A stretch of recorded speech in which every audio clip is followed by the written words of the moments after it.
Let's dive into a heartbreaking story. The moment I was diagnosed with terminal cancer, the first thing I did was order a divorce after 5 years of marriage. She always had someone else in her heart. I've been coughing up blood in this hospital for half a month, and even though my doctor wife works here, she hasn't visited once. The smell of disinfectant filled the room. Leaning against the bed, my face was probably whiter than the walls. Across from me, my lawyer adjusted his glasses. He pulled out a file but hesitated to hand it over, warning me that divorce requires both our signatures, followed by a 30-day cooling-off period. Given your current health, I really don't recommend this. But I interrupted him, saying I had already decided. Though my voice was hoarse, I was firm about getting her signature. He wanted to argue, but ultimately swallowed his words. Standing up, he gently placed the agreement on my bedside table and told me to take care of myself. As the door clicked shut, I was alone again. 30 days. I repeated the number in my head. I just have to hold on. Suddenly, a violent wave of pain churned in my stomach as the familiar spasm returned. I leaned over, grabbed the trash can, and coughed violently. I coughed up a thick mouthful of dark blood as my vision faded to black. It took forever for that sharp agony to finally ease. Leaving me completely drained, the air in the room felt suffocating, so I dragged myself up, hoping to catch some fresh air downstairs. Stepping into the lobby, I bumped right into a doctor rushing past. It was Zixuan. Her familiar voice sounded shocked as she asked what I was doing there. Looking up, I met Jo Zixuan's beautiful eyes. She looked perfect in her white coat, her hair styled flawlessly. Her delicate face was completely filled with confusion. But pay attention here, because this is where the heartbreak really sets in. I'd been hospitalized in this exact building for half a month, yet my own wife had absolutely no idea I was even here. It felt like a needle in my heart. A dull, steady ache, but I didn't blame her. In our 5 years together, she had never truly cared about me anyway. Whatever, I'm dying anyway, no point dragging her down when she never loved me. I forced a smile, trying to act normal. I told her I was just there for a routine checkup and decided to stay a couple of days to make insurance paperwork easier. My voice was so calm it surprised me. She just nodded, asked nothing else, and started turning to walk away. Not a single word of actual concern. Laughing at my own misery, I stopped her just as she was about to brush past me. I told her we needed her signature to finalize the house transfer, pulling the divorce papers out of my folder. Covering the title page with my hand, I flipped directly to the signature line and handed her the pen. She took it, her brow furrowing with professional suspicion. Instinctively, she wanted to flip the page and read what it was. But just as her fingers touched the paper, a tall figure walked through the entrance. Catching her eye, the man stepped into the lobby. It was Sun Tzu. Jo Zixuan froze instantly. Her gaze drifted toward him. In less than a second, she snapped back and quickly signed her name at the bottom. She shoved the papers and pen back to me, telling me to go home since she had a consultation to attend. Her tone was filled with her usual impatience. Without another glance, she spun around and rushed over to meet him. You and I can both see how painful this is. She flashed a radiant smile I'd never once seen in our 5 years of marriage, but my heavy heart finally settled. But a sharper pain quickly followed, tightly squeezing my chest.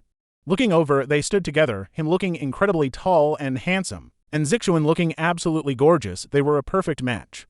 I turned away and dragged my heavy steps toward the elevator. At the elevator, their cheerful laughter echoed down the hall.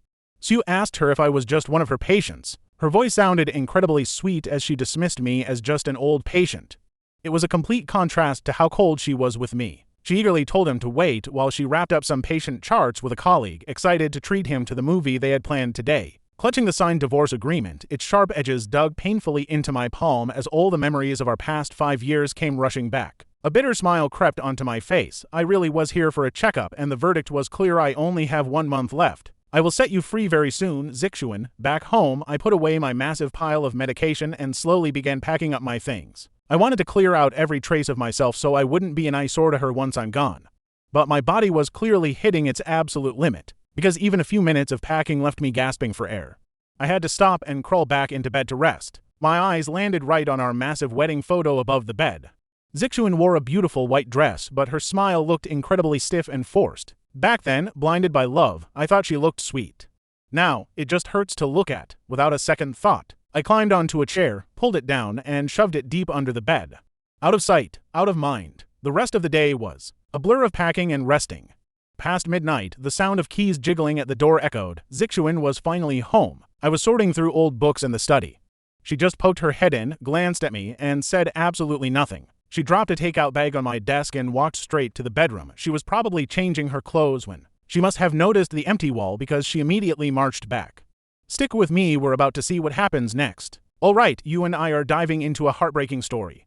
He frowned, asking why our wedding photo was missing. I explained that I took it down to order a new frame.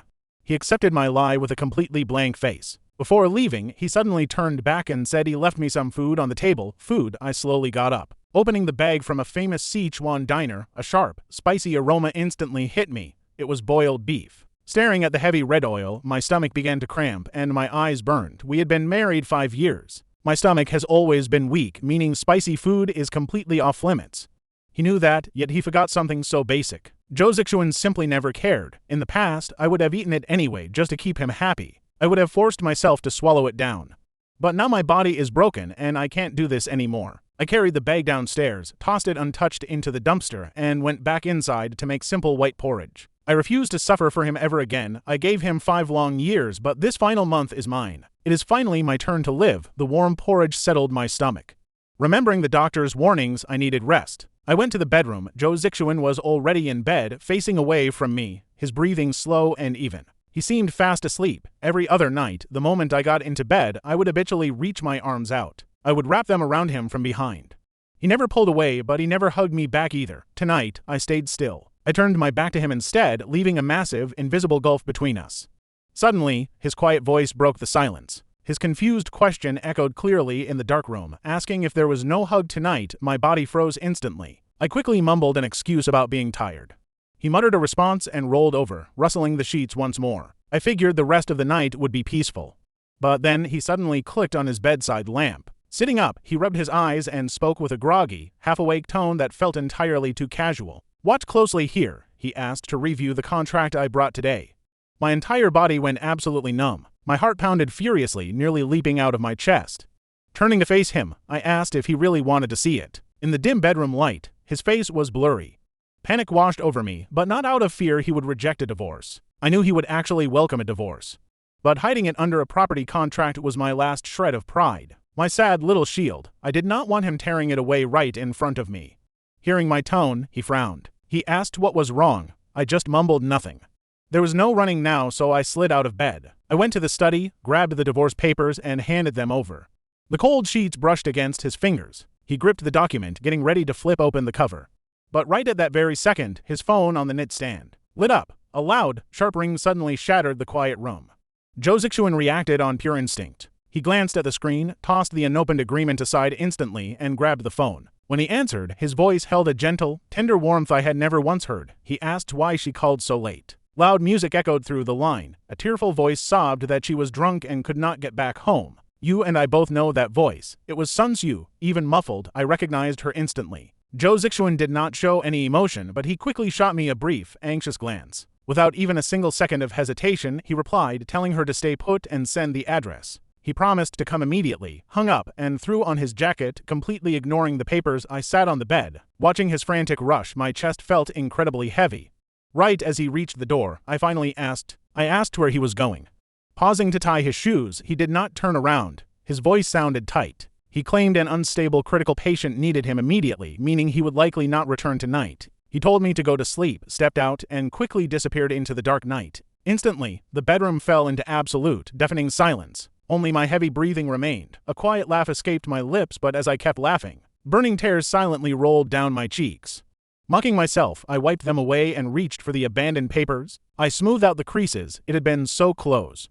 Just one more second if he had opened it and seen those massive letters reading divorce, everything would be over, but he did not care.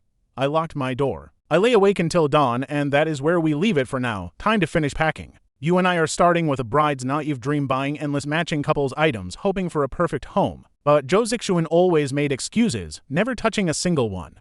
Those silly, loving items just gathered dust in the corner. They became pathetic props in my one-woman show, no more clinging. I scheduled a second-hand pickup to throw them all away. While waiting, I mindlessly scrolled my phone. For some reason, I logged into my old, barely used secondary social media account. I created it years ago just for some random survey and almost forgot it existed, but then I refreshed the feed. A brand new update slammed into my eyes. It was posted by Zhou Zixuan just 10 minutes ago, a single photo. The angle looked like a hotel room's floor-to-ceiling window capturing a soft orange-pink sunrise. The caption read, "Heaven makes you wait so you can meet the right person." Truly happy, I froze, my finger trembling over the screen. Heart pounding, I quickly switched back to my main account. I checked his profile, nothing but that cold, blank line, only showing posts from the last 3 days, empty. it turns out, when he uploaded that photo. He forgot to block my alt account. A wave of pure absurdity and sharp pain hit me all at once. Now pay attention, because this is the moment I finally woke up to the brutal truth: I was never his right person. Never, so why keep clinging and making a fool of myself? It is better to just walk away. At least we can save a shred of dignity. The pickup guy finally arrived, and I carried down the box of couples items. I handed them over and turned to go back up, only to run right into Joe Zixuan. He stared at me. Then at the open box, his eyes lingered on the matching couples items. "Aren't these our things?" he asked. My hands tightened on the box, but I forced my voice to stay dead calm. "They are outdated and old, and they take up too much space." Thinking about his hidden post, a sharp pain stabbed my chest again. But I kept my face blank. Joe Zixuan just nodded, asking nothing else as he passed. He walked straight past me and headed upstairs. I stood there, watching his silhouette fade into the hallway. A bitter, cold smile touched my lips. He is so incredibly smart. If he cared even a little, how could he miss? My sudden mood swings and strange behavior, but he did not. He never did, but it does not matter now. Soon, I will completely vanish from his life. He only came home today to grab some forgotten files for an important patient. When I walked in, he was busy searching his study. We did not say a word. The house was dead silent except for the rustle of papers. My failing health made even carrying that single box feel like a marathon. I collapsed on the couch, exhausted. Suddenly, his phone dinged. I know what you're thinking, but wait, his phone on the coffee table suddenly lit up with a new message. A WeChat preview. "Dr. Joe, we have a department dinner tonight. You absolutely must bring your boyfriend. Everyone is waiting." Boyfriend. My brow furrowed. That tiny flicker of hope in my heart was doused, fizzling out into nothing. I tried to pretend I did not see it, but I looked up right as he walked out of the study. Our eyes locked. He noticed the glowing screen too, and a wave of pure embarrassment and panic flashed across his face. He opened his mouth, struggling to find words. Seeing his hesitation, my last shred of hope sank like a stone. Forcing a strained, ugly smile, I asked him directly, "So, do you plan on bringing me with you tonight?" I already knew the answer, because even though we are married, none of his hospital colleagues know the truth. None of his friends know about me either. I am a ghost in his life, and that is why. Even after staying in his hospital for 2 weeks, no one recognized me. Still, a foolish part of me wanted to test him. I wanted to see if he would hesitate, even for just a split second. "Shall you?" he muttered, his frown deepening.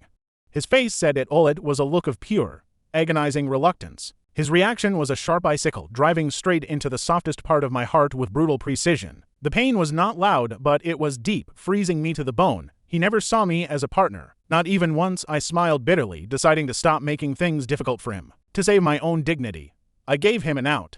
"Actually, I have plans tonight anyway, so I cannot go." His tense shoulders dropped instantly, and a wave of pure relief washed over his face. "Oh, okay," he said. "I will introduce you to them next time." I just nodded quietly, letting the lie hang in the air. That night, he left for the party alone, and trust me, you'll want to stay tuned for what happens next. Let's dive into this wild story. Zixuan's female co-workers immediately drag her over, teasing her because she came alone. They ask where her boyfriend is, telling her not to lie since they saw a tall, handsome guy visiting her. Everyone starts gossiping, demanding to know when she started dating him and why she kept it such a big secret. Feeling overwhelmed by their constant teasing, she finally gives in and promises to call him to see if he is free. But looking at her phone, she faces a choice. Should she call me, her legally wedded husband, or should she invite Sun Sue, her childhood neighborhood friend, to play the role of her actual boyfriend? She stares at the two names on her screen for a few tense seconds before making a decision and tapping Sue. The call goes through, and Sue readily agrees. It does not take long before he arrives at their private room. The moment he walks in, the female doctors gasp in awe. No wonder Zixuan hid him. He is incredibly handsome. They immediately grill him, asking who chased whom first and teasing Zixuan for keeping such a handsome guy to herself. Sue handles the teasing smoothly, even reaching under the table to gently squeeze her hand when no one is looking. He laughs it off effortlessly, and when everyone learns he is 3 years younger than her, the room goes wild. Now pay attention. Here is where the gossip gets intense. Zixuan's smile begins to stiffen under the intense questioning, but thankfully, Director Liu steps in to save her. He hands her a manila envelope, explaining that a patient's family member accidentally left some crucial documents in the ward. He asks Zixuan to return them, and she gladly accepts, giving him a deeply grateful look of absolute relief. Grabbing the envelope, she practically flees the room. She waits downstairs in the hotel lobby, but nobody shows up. As the cold night wind blows, she gets restless and curious. Hesitating for a moment, she opens the envelope. She wants to see if the contents can help identify the owner. Inside, she finds a copied medical report. Scanning it quickly, she sees a terminal cancer diagnosis and a divorce agreement waiving all rights to shared marital assets. Giving up everything, for some reason, her heart skips a beat and a sudden, inexplicable sense of dread washes over her. She instinctively reaches to check the patient's name. But right as her fingers are about to touch the paper, a pale, thin hand suddenly reaches out from the side, firmly pinning down the file before snatching the entire envelope away. She pulls her hand back in shock, starting to explain, but completely freezes the moment she looks up at me. "You saw that reaction too, right?" Her voice cracks as she gasps my name, looking at the files in shock. Her eyes dart frantically between my pale face and the papers. A terrifying realization hits her, making her voice tremble. "Is this medical record yours, and the waiver too? Xiao Yu, what on earth do you think you are doing?" Her tone is filled with shock and accusation, but underneath, I can hear a faint trace of worrying and fear. I look into her eyes, forcing my voice to remain perfectly calm. "It is not mine, it belongs to a friend. I never expected to run into her here, let alone have her discover my hidden terminal illness and the divorce papers." An absurd wave of panic rises in my chest. Zixuan narrows her eyes, staring at me to detect any lie. She notices the panic written all over my pale face, and not believing a word, she reaches out to grab it. Looking at her hand, a wave of bitterness washes over me. I am too tired to even try and stop her. I close my eyes, bracing for the inevitable truth to explode. But instead, a familiar male voice rings out nearby. Suddenly, a warm arm wraps naturally around Zixuan's waist. "Why did you run down here, sis? Everyone is waiting." Siu leans in close, his tone casual and intimate. Opening my eyes, I see them standing together so comfortably. Panic flashes across Zixuan's face like she is caught red-handed. She instinctively tries to pull away and explain things. But with Siu standing right there, she cannot bring herself to acknowledge me as her husband. I feel strangely calm. I calmly look past Siu, taking back the waiver from her hands. "Thank you, Dr. Zhou. I have received the files. My friend is waiting, so I will let you get back to your party." Without another glance, I walk away. Driving home, my chest feels incredibly heavy, as if a thick, waterlogged piece of cotton is crushing my very soul. It is suffocating. My mind keeps replaying the image of Siu's hand wrapped so tightly around Zixuan's waist. She froze for a moment but did not push him away. As her husband, I should be furious, but I am just tired. Having been ignored for 5 long years, my heart is completely numb. No terrors, just endless cold and exhaustion. And that's where we leave it. After 5 years of giving his all to a cold marriage, he is finally done. Alright, let's jump into a painful 30-day divorce countdown where every single agonizing second is pure torture. The car window is wide open. The freezing night wind howls inside, making my eyes burn and my vision blur before I even realize it. Two cold trails of liquid are sliding down my cheeks. I wipe them away, just tears. Pathetic, right? The crushing ache in my chest just won't fade. Suddenly, my body sounds the alarm. A terrifying spasm grips my stomach.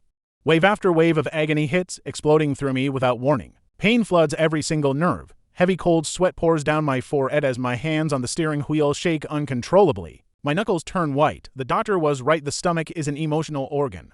Maybe it is just grieving for me too. Grieving because I wasted my life on him. I smile bitterly, trying to pull over, but my body is failing. I do not even have the strength to hit the brakes.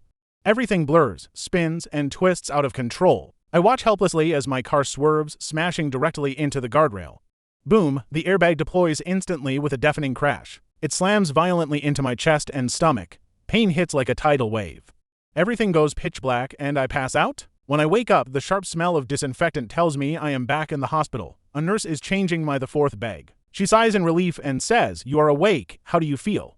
The crash only caused minor cuts, which we patched up. But watch closely, because when she tells me to call my family to discuss my diagnosis, I already know what is coming. I tell her I know about my illness and to just speak to me directly.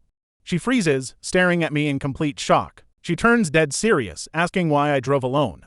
She warns me that my condition is critical and my family must come immediately. She says I cannot leave the hospital, but her words go in one ear and out the other. Still, I must handle the car accident. My parents are far away, so I reluctantly call Zhou Zixuan. The phone rings forever until it hangs up. I try again. A long list of red missed calls stares back, stinging my eyes. Weakly, my arm drops and the phone slides onto the sheets. Of course, right now, he is probably out drinking and laughing with his beloved boyfriend, Sun Xiu, and their friends. Having the time of his life, why would he care about a dying soon-to-be ex-husband? The nurse notices my pale face. She gently asks if she cannot reach my spouse, offering to have the hospital contact my family officially. I shake my head slowly. "No need," I say. "We are in the 30-day divorce cooling period. Only 20-some days left." Stunned, she looks at me.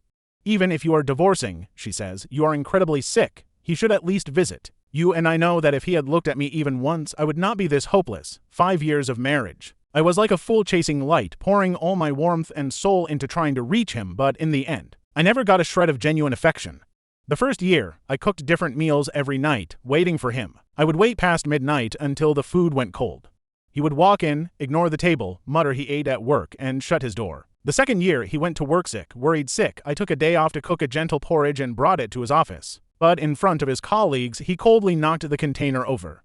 He warned me, "Young Xiaoyu, remember your place. Do not overstep." That day, the boiling porridge blistered my hand, but it was nothing compared to the freezing cold in his eyes. In year 3, I saved for 3 months to buy him a luxury bag. I gifted it to him with pure joy, but he thought I threw away his old canvas bag.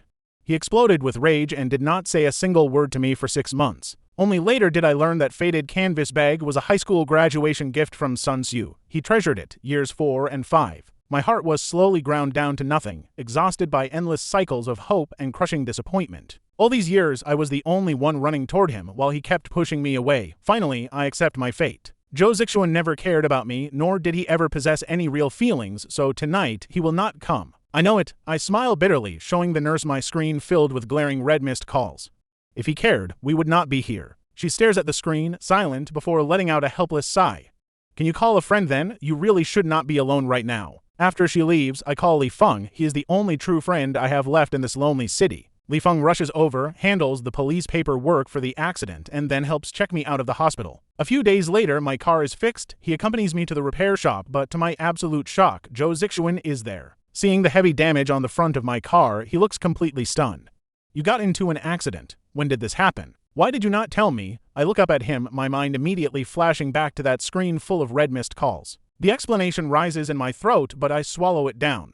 Forget it. What is there to say? It was just a minor accident. I am fine. And honestly, you and I can see that my flat, quiet response is the moment I finally let him go. All right, you and I are watching this jerk feel a sudden wave of guilt as he opens his mouth. He quickly explains that they just happened to meet at the hotel and everyone started teasing them. It was really nothing, so do not overthink it. I just nod and look away. I casually ask if she got divorced. Startled by my question, he pauses before nodding. Yes, a while ago. Then you. I pause, looking back at him with a cold, empty smile. You must be pretty happy, right? Soon, you will be even happier, I whisper to myself. Confused, he asks, what do you mean by that? He frowns, completely missing my point, but before he can ask more, his phone suddenly starts ringing. Glancing at the screen, his face drops. He mouths, "Wait here," then walks away to take the call. 10 minutes later, he returns to find Li Feng and me in the car. The window is still cracked open. My laughing voice drifts out. Why? In 10 days, the divorce cooling-off period ends, and we will finally cut ties. Those words, divorce cooling-off period, pierce his ears like sharp needles.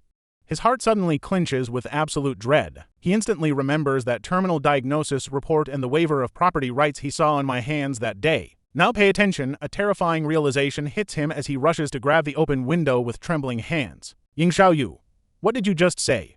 What divorce? Who is getting divorced? Is it you? Are you divorcing me? I never expected him to react like this, rushing over to demand answers with eyes that pierce my soul. Panic washes over me, but I force myself to stay calm. Instinctively, I look over at my friend Li Feng. Using him as my shield, I try to sound natural. No, it is not me. Li Feng is getting divorced. I sneak a quick glance at Li Feng. He freezes, but quickly catches on to my silent signal. He can only play along, awkwardly nodding under the husband's intense, searching stare. Yeah, it is me, just some family drama. Hearing this, Zhou Zixuan's tense shoulders finally drop. But then, he remembers that terminal medical report. The suspicion in his mind flares up once again. He locks his eyes onto Li Feng, sizing him up with the sharp, trained gaze of a doctor. Li Feng looks tired, but his skin is healthy. He does not look like a dying man at all. I know what you are thinking. His doctor instincts are screaming as he stares directly at Li Feng. Under his sharp gaze, Li Feng glances at me for help before forcing out another lie. Oh, right? I got sick and did not want to burden my family. But the husband's suspicion remains as strong as ever. Seeing the distrust in his eyes, I quickly jump in with a heavy sigh to stop his questioning. Stop it, please, Zixuan, as a doctor, you understand. Sometimes, letting go is the best option for everyone. I pause, smoothly changing the subject. Actually, I was just at the hospital that day to help him. I wanted your help, but you were so busy with your friend. Mentioning that day makes him freeze. Guilt flashes in his eyes. He wonders if I saw him with Sun Tzu at the hospital that day. Worried I might know the truth. He looks away nervously and mutters, "Oh, I see." He quickly says if your friend feels bad, he should get checked immediately. Do not delay it. Flustered and eager to avoid his own secrets, he drops the subject and turns to leave. We managed to fool him, but I do not feel relieved. I know exactly what he is thinking. He does not fully believe the lie. He is just terrified I will ask about him and sue. If he paid even a little attention, his medical training would easily reveal the truth about my health. He would see how pale and weak I really am. My face shows the gray shadow of death. But whenever Sue is involved, his logic completely vanishes. That is what happens when you are blinded by love. I watch him stand by the car, nervously checking his phone over and over again. I know he is searching for an excuse to run, right on cue. His phone buzzes again. An emergency at the hospital, he says quickly. A critical patient just arrived and they need me back. He tells me not to drive because of my recent accident. Maybe he feels a little guilty. Seeing my pale face, he offers a rare moment of care before turning around. And that is where we leave it, watching him walk away, completely blind to the tragic truth. Alright, let's dive into this heartbreak. I decided to go along with his lie and agreed to 3 days. You'll drive me? Jo Zixuan froze as he turned, completely shocked that I actually made a request. He met my calm gaze and hesitated 4 seconds. He finally nodded. 3 days from now, got it. He drove off in a rush. When that day came, I waited from dawn to dusk. Then from dusk until midnight, outside, the city neons started flickering as the busy urban nightlife finally roared to life. But he never showed up. Standing on the balcony, looking down at his empty parking spot, my heart felt strangely peaceful. I knew this would happen, deep down. I actually wanted this, just so my pathetic hope would finally die for good. I logged into my burner WeChat account and refreshed the feed. Jo Zixuan's post appeared right at the top, without any caption. There was only a brief video. When I played it, the background showed a deep blue sea under the dark night sky. Gorgeous fireworks were exploding across the sky, reflecting beautifully on the water. Right in the center of the screen was a man's profile. The flashing lights traced his handsome face. He was looking up at the sky, smiling so happily. It was Sun Tzu. The short clip ended in seconds. I logged out of the secret account and switched back to my main profile. I checked Jo Zixuan's page again. Still nothing but a cold, empty line. I let out a soft, bitter laugh. My laughter echoed through the empty room, sounding so incredibly pathetic. So this was his hospital emergency. Once again, it was for Sun Tzu. Watch closely right here. He stood me up without hesitation, not even carrying a shred of care for me. I found his number and dialed. It rang for so long that I thought he would just ignore me again. Finally, the call connected. The background was loud with crashing waves and the distant booms of fireworks. Xiao Yu. His voice came through, filled with his usual indifference and a subtle hint of impatience. I just gripped my phone. My fingers went icy, but I forced my voice to stay calm. Hey, it's me. Where are you? The other end paused. Then, Jo Zixuan answered instantly without a single shred of hesitation. I'm out of town. The hospital sent me. Here to attend an academic seminar. It was so sudden I forgot to tell you. I will be back in 2 days. Hearing the fireworks and ocean waves behind his voice was so incredibly ironic. The final spark of warmth in my heart went cold. I did not even have the energy to call out his pathetic lie. When did you leave? I asked, completely emotionless. I got the call 3 nights ago. Why do you ask? It's nothing, I muttered, looking down. Stay safe and sleep early. Can you believe this guy? He hangs up, and I finally realized Sun Tzu will always be his number one. I was probably just a tool to keep him company. Thankfully, I woke up in time before my life officially ends. I can push away this man who never loved me, set him free, and finally let myself go. I opened my calendar. I scrolled through the screen, counting down the days of our divorce cooling-off period. Only 7 days left, Jo Zixuan. In 7 days, we will be complete strangers. I tried to smile, but my body suddenly doubled over in a violent, hacking cough. I instinctively covered my mouth, coughing until my vision blurred and my chest burned. Once the coughing finally calmed down, I opened my hand to see a bright splash of fresh blood. It won't be long. My life has entered its final countdown. While Jo Zixuan was away, I wanted to rush and clear out the rest of my things to make a clean break. But my failing body refused to cooperate. Moving even a little left me sweating, dizzy, and gasping for air. I was out of options. I had to hire a moving company to pack and take away all my personal belongings. As for where they would go, I still had no idea. Should I bury these old memories with me in the dirt? Either way, I cannot leave them here. I did not want them to annoy Jo Zixuan after I die. But I never expected that while the movers were working, Jo Zixuan would suddenly walk through the door. He stood at the threshold, staring blankly at the busy workers and empty room. He was completely stunned. Walking inside, his voice was filled with shock and confusion. Xiao Yu. What is going on here? I was already prepared with a calm excuse. The new apartment is almost finished. The area is much quieter over there. It offers more privacy. I wanted to move things slowly so the loud packing wouldn't disrupt your sleep. A look of understanding flashed across his face. He seemed to remember signing the property transfer that day and nodded, showing no suspicion. He probably remembered my hospital checkup too. He casually asked, "By the way, where is your medical report? Let me look over it. Is everything normal?" My heart clenched, but I kept a straight face. I quietly packed my books and answered in a casual, breezy tone. "I'm not sure which box the report went into. But it's totally fine, don't worry." Joe Zixuan just nodded quietly. His eyes lingered on my pale face as his lips parted. "But you and I will have to wait for what's next." But in the end, she just blames my pale face on moving stress. She never suspects anything worse. To her, I was just someone she could take for granted forever. Stick with me, because she has absolutely no clue what's coming. I keep hacking. Zixuan doesn't leave, just standing in the living room looking lost as workers carry out box after box. Suddenly, she looks confused and asks why they're only moving my things, not hers. My hands freeze for a second. Without looking up, I tell her to let them move mine first.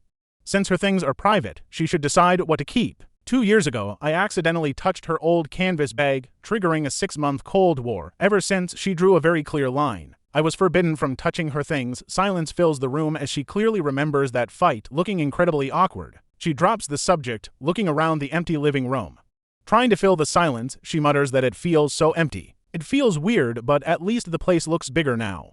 I offer a faint, lifeless smile and just shrug it off. I say nothing. Once everything is loaded, I follow the workers downstairs and watch them stack the boxes in the truck. Finally, I hand the driver a small slip of paper. It has my parents' address on it. I won't go home to die. In my final moments, I just want to fade away alone. But as their son, I can't leave them with nothing. These old belongings will be the final memories of my life. As the truck drives away, I turn around to find Zixuan standing by the entrance, quietly staring at me. When I ask why she came down, she hesitates before whispering that she just wanted to clear her head. Want to take a walk? Pay close attention here, because she hasn't asked me that in 5 whole years. It is an absolute miracle. Even though my body is completely exhausted, I don't refuse her rare offer. Besides, we don't have much time left anyway. We walk side by side down the quiet path in total silence. The silence is heavy and awkward. Suddenly, around the very next corner, a familiar face appears. It is Sun Tzu. Time freezes. In an instant, Zixuan flinches like she touched fire, quickly pulling her arm away from mine. She takes 2 steps back to distance herself, panic written all over her face as her eyes dart between us. Her lips tremble, struggling to find words. She finally looks at him and asks what he is doing here. Her voice is tight. Sun Tzu stares at me for a long moment, his eyes filled with intense curiosity. He turns back to her with a sweet smile, explaining he asked around to find out where she lived. He says he always wanted to visit after graduation and decided to drop by to give her a little surprise. He directs his words at her, but his eyes keep drifting back to me. Then, he asks who I am. His gaze is polite, but I can feel the silent rivalry only men understand. He definitely remembers who I am. We crossed paths at the hospital and the restaurant. Now, seeing me walking beside Zixuan, he knows something is up. His gut is telling him we're more than friends. Now, you and I both know Zixuan is panicking as she hesitates. She is desperately trying to figure out how to introduce me. Before she can even struggle, I take a step forward. I calmly reach out my hand with a polite, distant smile. "My name is Xiao Yu. I'm Dr. Zhou's former patient. I'm going through a divorce and feeling down, so I came to her for some professional counseling." I say it so casually, like it's someone else's drama.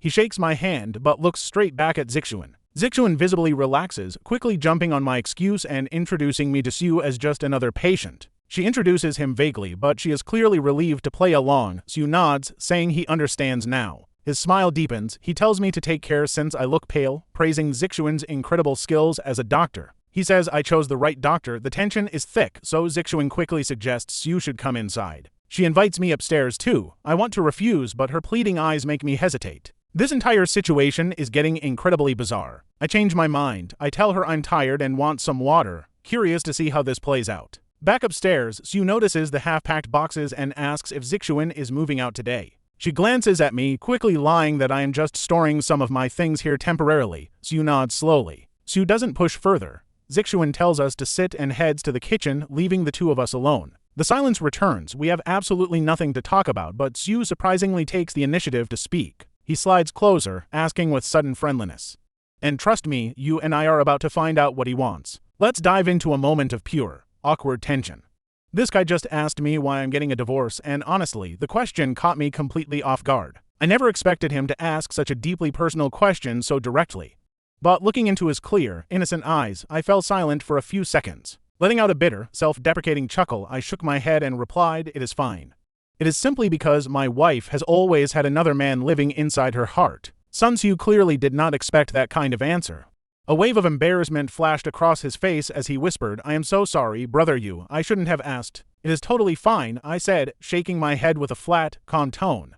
"It is all in the past." Sue watched me closely, realizing I did not seem too bothered by it anymore. That completely opened the floodgates. A look of shared misery washed over his face as he sighed. "Actually, to be completely honest with you, brother Yu, I am in the same boat. I actually just got a divorce recently too." I was genuinely surprised by that. Even though I knew they were separated, hearing him say the words out loud felt completely different. "So how did you pull yourself through it?"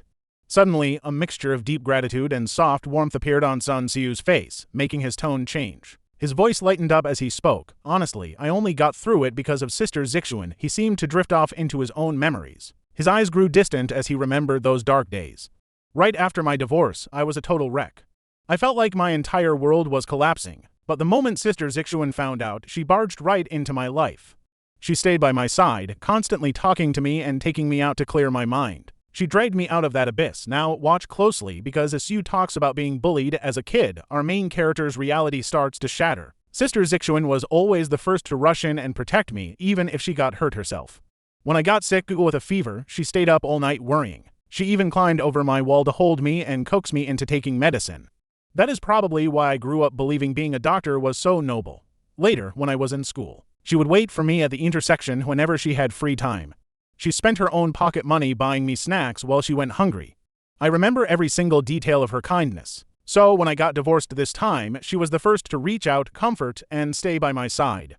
Honestly, if it wasn't for her, I really don't know what kind of wreck I would be today. I probably would have given up on life entirely. Siu's voice was overflowing with genuine gratitude, but every single word felt like a heavy hammer slowly crushing my already broken heart, gently pounding against my already shattered, bleeding heart. The Zixuan he described was warm, incredibly brave, selfless, and strong. It was a version of my wife that completely shattered my reality, overturned everything I thought I knew about her. At that exact moment, an indescribable wave of pure bitterness erupted from the deepest depths of my soul, slowly paralyzing my entire body. It completely consumed my body and soul as the devastating truth finally hit me with full force. Zixuan was never a cold person by nature. She had simply reserved all of her warmth, love, and courage for him. She did not keep our marriage a secret because she wanted privacy. She did it to protect Siu's sacred spot in her heart. Now that he was single again, there were absolutely no obstacles left standing between them. They were finally completely free to love each other openly in the light of day. She would finally get her happy ending. Realizing this, I suddenly felt a strong urge to laugh. First, because I was finally completely free from this endless, painful lie. And second, because my past self was just so incredibly pathetic. I gave everything to a woman who never once held a single, tiny space for me in her entire heart. I fell into it like a complete fool for years, almost losing my own life. I know what you're thinking. Was it worth it? No, young Xiao Yu. You're just a pathetic idiot. Seeing the deep, heavy silence on my face, Sue probably assumed I was deeply touched by his story, thinking we were bonding over our shared heartbreak. His eyes filled with even more connection, as if he'd found a true brother. After hesitating for a moment, he leaned in and lowered his voice. He asked the one question he had kept buried deep in his heart for so long. "Brother Yu, I feel like you understand me best, so I really want to ask you something. Do you think Zixuan and I have a real chance? Can we actually be together?" That single question felt like a freezing, ruthless blade piercing straight through the final crumb of my crumbling defenses. Looking straight into Siu's eyes, which were completely filled with anxious hope, my mind became a chaotic, agonizing mess of conflicting emotions. The sheer absurdity of it all hit me like a train. I glanced around the mostly empty living room, which used to be packed with beautiful furniture I had hand-picked myself. Now, it was just a blank canvas waiting for someone else to paint over. Taking a deep, heavy breath, I forced an almost cruel, robotic calmness over my voice. I looked him in the eyes and answered, "I actually don't know Dr. Zhou all that well, but hearing your story today, I honestly believe she is someone deeply worth cherishing. If you already have your answer, and if both of you truly feel the same way." I paused for a brief second, desperately ignoring the sudden, stabbing pain echoing through my chest. "Then I support you. Go after what you want." Siu's eyes instantly lit up like stars. The way he looked at me now was completely overflowing with relief and pure, heartfelt gratitude. "Thank you, brother Yu. Thank you for understanding." Just then, Zixuan walked out with a fresh pot of tea. As we drank, a heavy, incredibly awkward silence filled the room. Everyone clearly had their own hidden thoughts, forcing us to make mindless small talk until the sun began to set. Sue then warmly turned to me, inviting me out for dinner. Let's grab dinner together, my treat to thank you for comforting me today. Before I could even answer, Zixuan, who was putting on her shoes at the door, froze. Her body stiffened for a split second. She turned her head to look at me, her eyes filled with a complicated mix of emotions, looking like she wanted to speak. I immediately understood her deep reluctance. Of course, she wouldn't want her ex-husband tagging along, completely ruining what was meant to be an intimate night with her beloved sweetheart. I just smiled gently to break the tension. I stood up. I'll pass. I've been pretty busy lately and I'm exhausted, so I want to head back and rest. You guys go ahead and have a great time. Sue tried to persuade me to stay, but Zixuan quickly cut him off, aggressively stuffing the car keys right into his hand. She practically shoved him out of the apartment. Sue, go wait for me in the car first. I still have a few important medical details about my patient's care that I need to discuss with Mr. Young. Her tone left no room for argument. The heavy front door clicked shut, leaving only Zixuan and me standing alone in the suddenly quiet apartment. The silence is suffocating. I can hear my heavy heartbeat and her erratic breathing. We're left holding our breath, and trust me, you won't want to miss what happens next. You and I are about to watch this husband struggle to find his words as his guilty conscience takes over. He wants to explain his relationship with another woman, but Xiao Yu speaks first, her voice completely flat and calm. She reminds him of their secret marriage agreement, promising that his friends will never find out about them. She states this like it has nothing to do with her. Zhou Zixuan freezes, his nervous tension slightly fading. Instead, a complex mix of gratitude and lingering guilt washes over his face as he whispers a soft thank you. Fidgeting nervously with his sleeve, he begs her for more time, claiming he is slowly adjusting to being married. He promises to announce their marriage when the time is right, his voice sounding incredibly sincere to her. But her heart is already frozen. Once he leaves, she collapses, rushing to grab tissues to cover her mouth. After a violent, painful coughing fit, she looks down. Bright red blood stains the white tissue. Poor Xiao Yu. She no longer cares if he goes public. 5 years of secret marriage have drained all her hope. Pay attention here, she is terminally ill, with no future left, only a desperate wish to live for herself. Right after cleaning up the blood, her phone buzzes. It is a text message from her college mentor. It is from her favorite mentor, Professor Chen, inviting her to the school's 80-year anniversary, saying they all miss her. He asks her to visit if she is free. Reading this, a bittersweet warmth floods her tired heart. Years ago, when chasing Zixuan left her in constant self-doubt, Professor Chen was the one who guided her. He pulled her out of her darkest moments, but after graduation, life took over and they drifted apart. She could never forget her beloved mentor.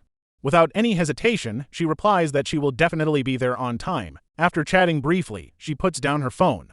Her sick body feels like a machine completely out of fuel. Just standing up to text and doing minor chores exhausts her. She quickly washes up and heads to bed. But tonight, her husband actually comes home surprisingly early, carrying a bag of late-night takeout in his hand. Woken up by the door, she looks at the container. No need to guess, it is too spicy for her. Seeing her in bed, he looks surprised. He apologizes, saying he did not know she slept so early. She says it is fine. Returning from the bathroom, she finds him leaning on the bed, scrolling his phone. Suddenly looking up, he asks if she still wants to go on that beach trip she always talked about. Now, I know what you're thinking. Is this sudden offer a guilt trip?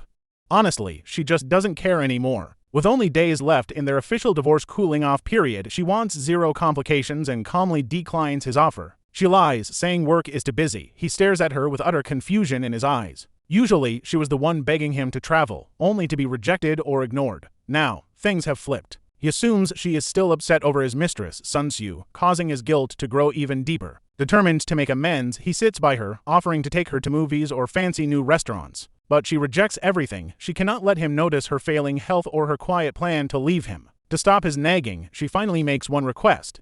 She asks him to join her school reunion on October 13th. Her tone is cold and flat, sounding more like a formal notice than a friendly invite. He visibly sighs with relief, thinking he has finally found the perfect way to make things up to her. He immediately agrees, promising to swap his shifts so they can go to the reunion together. With his guilt eased, he quickly falls asleep. But Xiao Yu lies awake in the dark, facing away from him. Looking at the glowing calendar on the wall, the days are silently ticking down. The 14th is their official divorce. This upcoming school reunion will literally be the last time they ever see each other in this life. Knowing freedom is near makes her feel lighter. She even teases him with a rare, playful warning. She tells him not to stand her up this time. Still half asleep, he mutters that he definitely won't. As silence returns to the room, she smiles softly, closing her eyes for the night. Over the next few days, he never comes home, likely busy with hospital work or his other woman. She uses this quiet time to pack up her remaining things and mail them to her parents. On the morning of the reunion, she wears her old college clothes, though they now fit loosely on her thin frame. She grabs her old camera, ready for a final goodbye.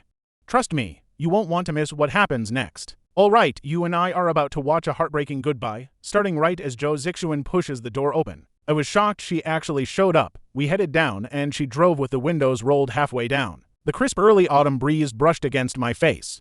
It had been so long since I just cleared my head and enjoyed the silence, I felt surprisingly good. Even Zixuan seemed affected by this light-hearted mood.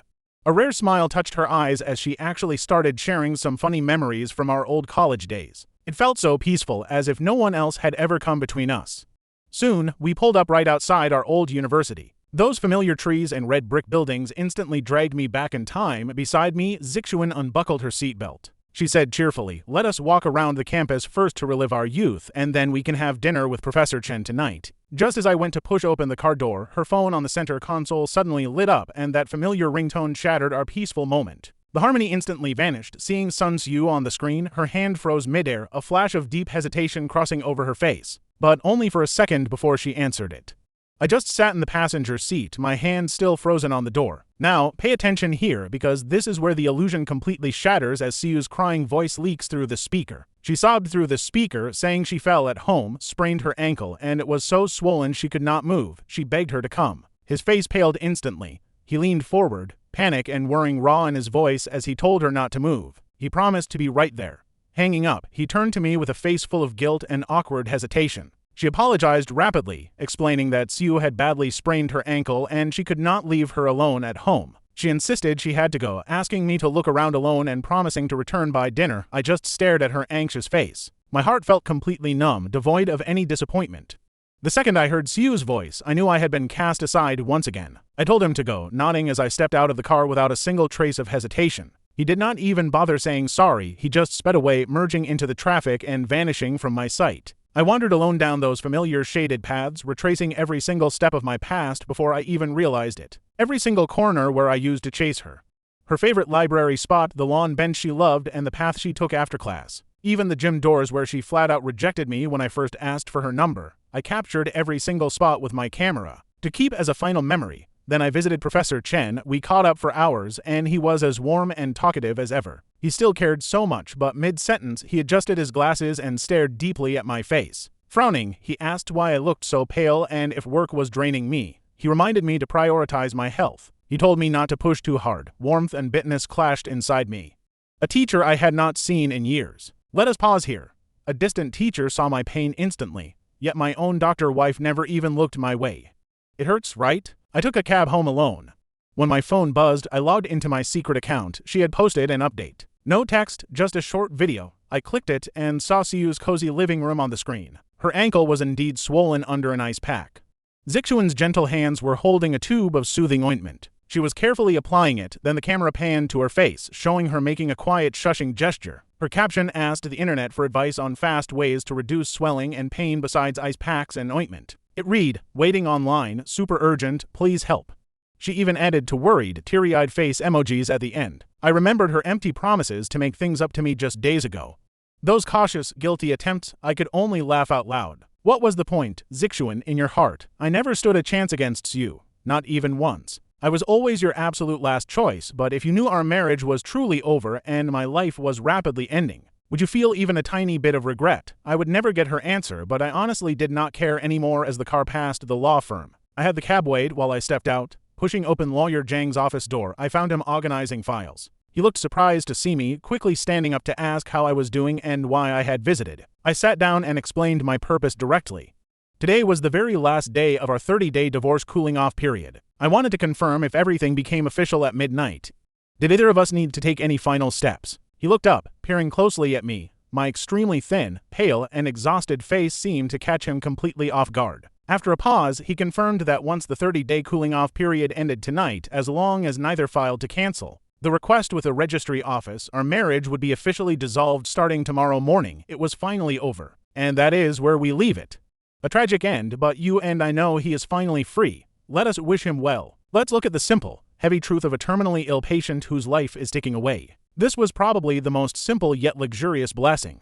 After thanking his lawyer, he finally got back in his car. The long and exhausting story between Jo Zixuan and him was finally ending. This painful chapter was over. It was a messy ending, but at least it was over.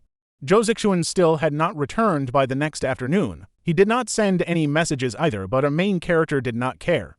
He gathered yesterday's photos to develop. Once he got the prints back, he sat down and wrote short messages on the back of each photo. Every single photo unlocked a floodgate of memories, proving that the tiny details were still carved into his soul. Looking at them, he actually admired his younger self.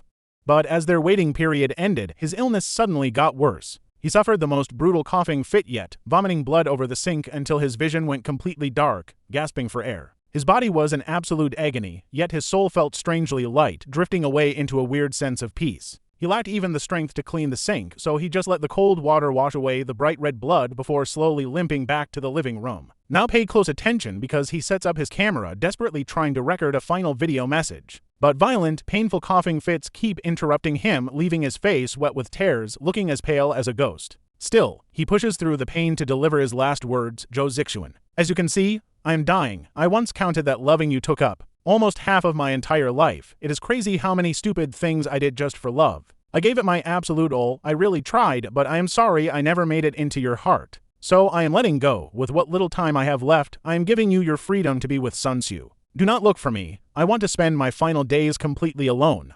Happy divorce, Jo Zixuan. Get your wish. At the end of the video, he forces a faint smile for the camera before pressing the stop button. Exactly at midnight, he places the divorce papers and the developed photos on the table, weighing them down with the camera. Treating it like a solemn ritual, he looks around the house they shared for 5 years and whispers goodbye to Jo Zixuan. Then, he walks out the door without looking back. He booked a ticket to his hometown capital to see his parents one last time. He wants to spend a few days with them before starting his final solo journey inside the taxi to the airport. He blocks all of Jo Zixuan's contacts and calls his parents, telling them a lie about going on a long business trip. He warns them he might be hard to reach, claiming Zixuan lost his phone, and asks them to use his new number. He even tells them to delete Zixuan's contact info, speaking in a calm, steady tone to cover his pain. Although his parents seem slightly confused by the sudden request, they choose to trust their son. He cuts off every possible connection to slip away quietly. On the other side, Jo Zixuan spent the entire night taking care of Sunsu. Once she finally fell asleep, he dragged his exhausted body out. It was already close to noon. Suddenly, he remembers he completely stood him up yesterday. He dials the number on his way home. He wants to apologize and ask about the reunion, but only receives an automated voice saying the number is unavailable. You can feel the tension building as he calls 20 times, hearing only that cold, automated recording as dread sets in. In 5 years of marriage, this is the first time he cannot reach him. He sends a message instead, but a glaring red exclamation mark pops up. He cannot believe his eyes and slams on the brakes by the roadside. He is blocked, remembering all the strange behavior lately. He starts piecing the terrifying clues together. The discarded couple's items, the early moving, that pale, sickly face, and what was said at the repair shop. The mention of the divorce waiting period. A terrifying thought slithers up his spine like a cold snake, sparking pure panic. Sensing that something precious is spinning completely out of control, he slams on the gas and races back home. He bursts through the front door and freezes. The living room still has all of his own things untouched. But every trace of his partner is completely gone, cleaned out as if they never lived there. His heart pounds wildly. He runs into the bedroom and opens the closet.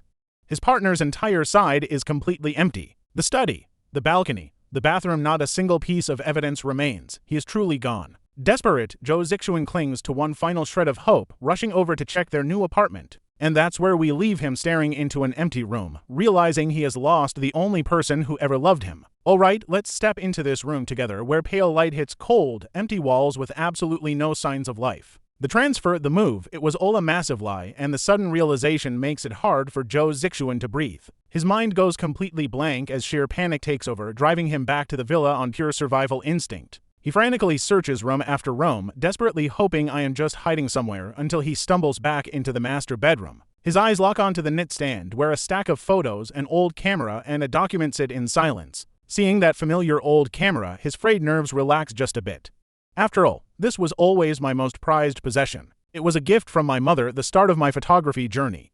Since it's still here, maybe I haven't gone far. Clinging to that tiny shred of hope like a drowning man, he rushes over, completely ignoring the official document. He grabs the photos first. They were taken at school just yesterday, capturing every single place I walked alone. Looking at these familiar scenes brings a wave of guilt and nostalgia, and then he notices handwriting on the back. He freezes. Line by line, it details exactly how clumsily the first loved him back then and how brutally he rejected me. He never realized how much silent heartbreak I endured or how many foolish things I secretly did for his sake. Now here's the part we need to watch closely as his hardened heart finally begins to crack and his eyes well up. He remembers college when I used to follow him in silence, my eyes lighting up whenever he looked my way. A bittersweet smile tugs at his lips as he softly mutters under his breath, calling me a little fool. Setting the photos down, he picks up the camera, his chest tight with a mix of deep regret and nervous anticipation. Hoping to find more photos of himself, or maybe a message, he holds his breath and presses the power button. The screen glows, showing an untitled video file recorded late last night. Suddenly, his heart skips a beat. With trembling fingers, he presses play. The moment my pale, sickly face appears on screen, his chest violently tightens. As a doctor, he knows exactly what that horrific complexion means. He is instantly gripped by a terrifying realization. "When did you get so sick?" he gasps, his voice shaking. But on screen, I just continue speaking, unaware of his panic. "Joe Zixuan, as you can see, I'm terminally ill.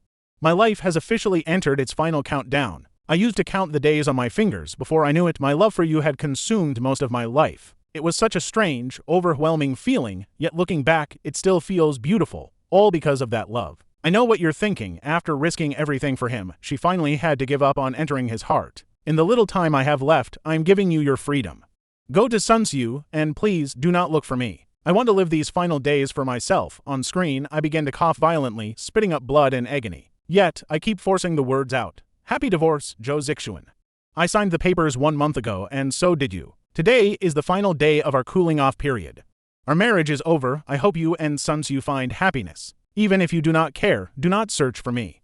I have very little time left, and I do not want to see you." Every single word feels like a burning needle stabbing into his chest, stealing his breath and draining his strength. His mind is a total wreck. The divorce papers. When did he ever sign something like that? His eyes widen as all color drains from his face. The sudden truth hits him like a devastating physical blow. It is impossible. How could he have signed? He did not even know I wanted a divorce in the first place. In pure shock, his hand slips and the camera crashes to the floor, the screen shattering and snapping him awake. His gaze shifts mechanically to that ignored envelope on the knit stand, its plain manila cover looking hauntingly familiar. He reaches out with a shaking hand and opens it. There, printed in bold letters, are the words "Divorce Agreement." Right next to my name, Young Xiaoyu, is his very own signature. When on earth did he sign this? He is completely paralyzed. His voice cracks as his chest feels hollowed out, leaving nothing but an empty void. The cooling-off period started the day he took Sunsu to the movies. He did meet me at the hospital then. I had handed him papers to sign, claiming it was for a property transfer. The ignored details rush back like a flood. He recalls how I only showed him the signature page and how Director Liu asked him to deliver a terminal illness diagnosis. But the patient was me. Every puzzle piece, from my pale face over the last 30 days to my weak smiles, finally connects. The terminal illness and the divorce weave together, forcing him to face an unbearable truth I should have known. And that's where we leave him, broken on the floor, weeping as he finally realizes the devastating truth too late. The pain was suffocating as she finally understood. Trust me, his lie about transferring the house was actually his way of saying goodbye. He tricked her into signing the divorce papers, used his remaining time to erase his traces, and quietly vanished from her world. Yang Xiaoyu, how could you? Why didn't you tell me? Why do this to me? Joe Zixuan broke down crying. All her emotions exploded, nearly consuming her. But her remaining sanity and doctor instincts quickly forced her to pull herself together. She couldn't collapse. Young Xiaoyu was sick, incredibly sick. Where could he have gone all by himself? Scrambling up from the floor, she didn't even wipe her tears. She grabbed her keys, rushed out, and sped toward the hospital. Director Liu, Young Xiaoyu went to see him that day. He must know about his illness. Desperate, Joe Zixuan did not hesitate. She slammed into Director Liu's office, the door banging loudly. The other doctors discussing cases inside were startled by her bloodshot eyes. Looking up, Director Liu frowned. Zhou, what is this? Joe Zixuan rushed over, slamming both hands onto his desk. Shaking uncontrollably, her voice was raspy and broken. Did you know about Yang Xiaoyu's illness? Why didn't you tell me he was terminal? Now, pay attention here. Director Liu was stunned. You mean Mr. Yang? He is my patient, and I remember him very well. He always came alone, and his condition was quite poor. Why, do you know him? At that, Joe Zixuan completely broke down. She screamed, why did you keep this from me too? Why was he so sick and nobody told me? I am his wife. She practically screamed those last words, wife. Director Liu's eyes widened in utter shock and his pen dropped onto the desk. He suddenly stood up, his face filled with disbelief. Zhou, what did you just say? Young Xiaoyu is your husband. Aren't you unmarried? Wasn't your boyfriend that young man who came to our department dinner the other day? It felt like a lightning strike. For 5 years of marriage, she had kept her personal life completely hidden at the hospital. She always pretended to be single and never revealed her marriage. She had almost forgotten that she was his wife herself. Realizing this cruel and ironic truth, she felt completely drained of strength. She stumbled back, holding onto a chair to stay upright. Her anger dissolved into deep despair and regret. "Yes, he is my husband. We have been married for 5 years," she whispered. Hairs splashed heavily onto the floor, her voice barely audible. "I'm so sorry, Director Liu. I lost control just now." Seeing her state and piece by piece combining her words with the rumors he'd heard, Director Liu finally understood the whole picture. Sighing, he gestured for the other doctors to leave. Once they were alone, Director Liu spoke with a heavy, complex tone. "Zhou, do not panic. Try to calm down. Young Xiaoyu's health is indeed extremely poor, and he has been strongly resisting treatment. He was deeply depressed, mentioning a divorce. Now, think about how devastating this must be for her as she hears this." The doctor hesitated to say more, swallowed his words, and simply asked, "Is there a misunderstanding? He cannot be left alone right now." "Misunderstanding?" Zhou Zixuan laughed bitterly, her tears pouring down.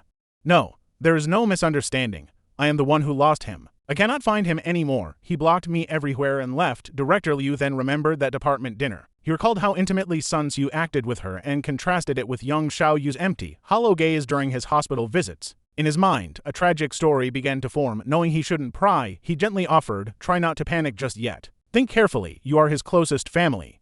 There must be a way. In his final days, he might want to be near family." Family? Zhou Zixuan looked up, grasping at hope.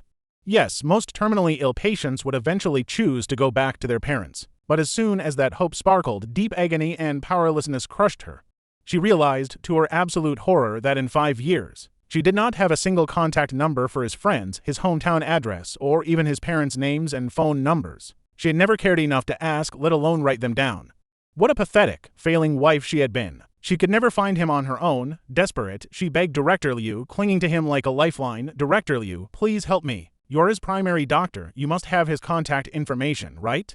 Please tell me. I need to find him. I must find him." Seeing her desperate begging, Director Liu felt pity but still shook his head firmly. "Zhou, it is not that I will not help you, but hospital rules strictly protect patient privacy. I cannot disclose his contact info. It violates both regulations and my medical ethics." She understood the rules, but she was completely at the end of her rope. With a heavy thud, she dropped to her knees right in front of him. "Director Liu, I beg you. I know the rules, but I have no other choice. He is so sick. What if something happens to him alone out there? Please help me. Even if you just pass a message to him that I am looking for him, please." Shocked by her actions, he quickly pulled her up. Staring at her devastated face and thinking of young Xiaoyu's failing health both as a doctor and elder, his heart finally softened. "Get up first," Director Liu sighed. "All right, I will try to contact him. Let's hope we're not too late to save him. I will pass your message along, but I cannot guarantee a reply. Trust me, you are going to love seeing this jerk finally squirm." He stopped crying instantly, hope bursting from his eyes as he nodded. "Yes, thank you so much, Director Liu." He immediately grabbed his phone, carefully drafting a massive message filled with desperate apologies to send to Director Liu. It was packed with his deep regrets, explanations, and frantic pleas, begging me to tell him where I was. He begged me to let him return. Director Liu forwarded the text right in front of him, starting a torturous, agonizing wait. Back home, Zhou Zixuan stared at his screen without blinking, refreshing his messages every single second in pure anxiety. He desperately waited for any sign of my reply. Finally, late at night, his phone buzzed. It was Director Liu. His heart hammered against his chest.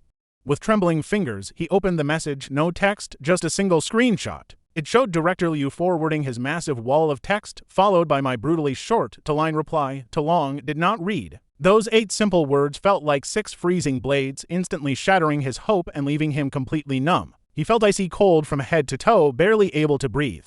He collapsed onto the sofa, completely paralyzed for hours. Now, pay attention here. Watch how he desperately tries to draft another message, completely unwilling to give up. He typed out another long essay, but ended up deleting every word. In pure frustration, he threw his phone and curled up. Exhausted and lost, he suddenly bolted upright and ran to the bedroom. He found my old, cracked camera. Luckily, the memory card worked. He loaded the videos onto his computer, watching them on loop. Seeing me cough up blood in agonizing pain shattered his soul. His trembling hand touched the screen, desperately wishing he could reach through, wipe away the blood, and caress my face. But he only felt cold, hard glass. Pulling his hand back, he kept watching until he finally heard my recorded voice. "I am freeing you to pursue your beloved Sun Tzu." Zhou Zixuan held his breath, his mind spinning. How did I know? He thought he had hidden his feelings so well, especially around our friends. Panicking, his mind raced back through the past. He remembered the day we ran into Sun Tzu when he made tea and left me alone with her for a few minutes. Did Tzu tell him something? No, that was right before a divorce was finalized. It was far too late to change anything. Besides, I could not have drafted the divorce papers that early. He desperately pushed his memories even further back. He went back a month to when I tricked him into signing property papers even though my divorce papers were already ready. And yeah, I know what you're thinking. He's finally realizing his mistakes, right?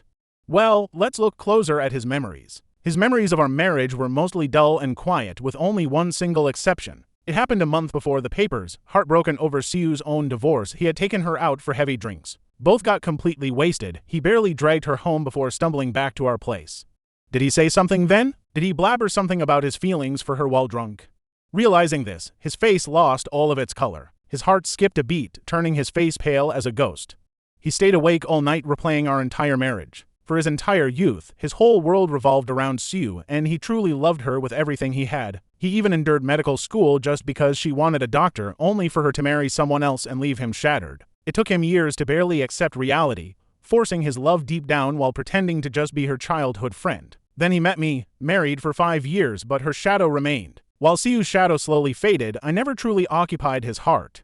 For years, his feelings for me were always highly complicated. He never felt that heart-fluttering spark. He believed a marriage of responsibility and habit was enough, so he chose me. He was really just using me to heal his own past heartbreak, trying to force a happy ending he never actually got. He thought that would heal his old regrets. How naive. Getting what you do not want is worse than loving in vain. His pity-based marriage was doomed from the start. Confronted by my passionate love, he only felt immense guilt and empty. Unable to return my feelings, his guilt grew into a suffocating and bearable pressure that began to choke him. Desperate to escape, he demanded a secret marriage, as if hiding our relationship meant it was not fully real. He wanted to keep his freedom and an easy escape route. And foolishly, I agreed without hesitation. So he selfishly entered our marriage as a coward. Yet, during those 5 years, he never reached out to Sue. They only crossed paths at group gatherings they could not avoid. But whenever they met, his unresolved feelings always rushed back. He wrote diaries to cope, never intending for anyone to read them. It was his private way of saying goodbye to his past. And that is where we leave it. Letting go of a childhood love is never easy, is it? Alright, you and I are about to dive into a devastating story where caring for someone is a bone-deep instinct, making her eyes constantly follow his figure and her voice soften without her even realizing it. Even knowing they could never be together, she truly wanted him to be happy, which is why she could not help but rush to comfort and accompany Sun Tzu the moment he hit rock bottom. Hoping he would recover quickly, she blamed her actions on her duty as a friend and an older sister, keeping all these messy, deep feelings hidden away from the world. She never told a soul, believing her secret was perfectly hidden, but she completely forgot that I was right there by her side, a loyal husband who literally treated her as his entire world. I watched her every single move, painfully sensitive to every small shift in her mood, meaning her secret was exposed long ago, and those supposedly innocent actions of hers were actually tearing me apart. To me, they were like sharp blades pushing me deeper and deeper into despair until this sudden, brutal divorce finally crashed down on us, and she was forced to look at that signed divorce agreement with her own eyes. Along with my terminal diagnosis, Jo Zixuan finally realized her cover was blown long ago, but in this moment, she was utterly paralyzed by the crushing truth. What she could not accept was not just that I tricked her into signing, but the absolute secrecy, hiding a fatal disease and refusing to say a single word to her even as my life was reaching its very end. Then there was my massive lie, using a property transfer as a cover to trick her into signing the divorce papers, followed by my cold, heartless departure without even saying a single goodbye, blocking her everywhere, not even leaving her a chance to beg me to stay. But watch closely here, because her deepest agony was hating herself for being a doctor who failed to notice her own husband was dying. She hated that as a wife, she never truly paid attention to her husband's health or his feelings, completely failing to notice how sick he was until it was already too late. She hated herself for only realizing my worth after losing me completely, finally waking up to understand what those 1800 days of living together under the same roof actually meant to her life. I had already become like the air she breathed, silently blending into every single corner of her daily life until she was completely used to my constant presence, used to my care, used to my endless patience, and used to my unconditional love. She enjoyed every single bit of it, taking my devotion completely for granted. Yet she was foolish enough to believe it was just a habit, not love, until I disappeared completely, sucking the air out of her life and leaving her with this suffocating pain. Only then did she realize her heart had already made its choice long ago, from the very moment she signed our marriage license and decided to spend the rest of her entire life with me. I was already an inseparable part of her life. It was not that she did not love me, but that she realized her true feelings far too late in the game. Her realization was buried way too deep beneath her own selfishness and stupidity. 2 days passed, and Jo Zixuan tried every single method she could possibly think of to reach me, but she still could not contact me or find a single trace of my whereabouts. Thinking of my fragile, fading life, a paralyzing, terrifying panic grew inside her with each passing day. Terrified she would never see me again or even get to say a final goodbye, Jo Zixuan finally poured every ounce of her attention onto me. Sun Tzu tried contacting her multiple times, deeply worried about her situation, but she ignored him completely until he finally showed up at her doorstep out of sheer concern. Only then did he see how terribly haggard Jo Zixuan looked, her eyes swollen red and heavy dark circles, proving she had not slept a single wink in several days. Sister Zixuan, what on earth happened to you? What is wrong?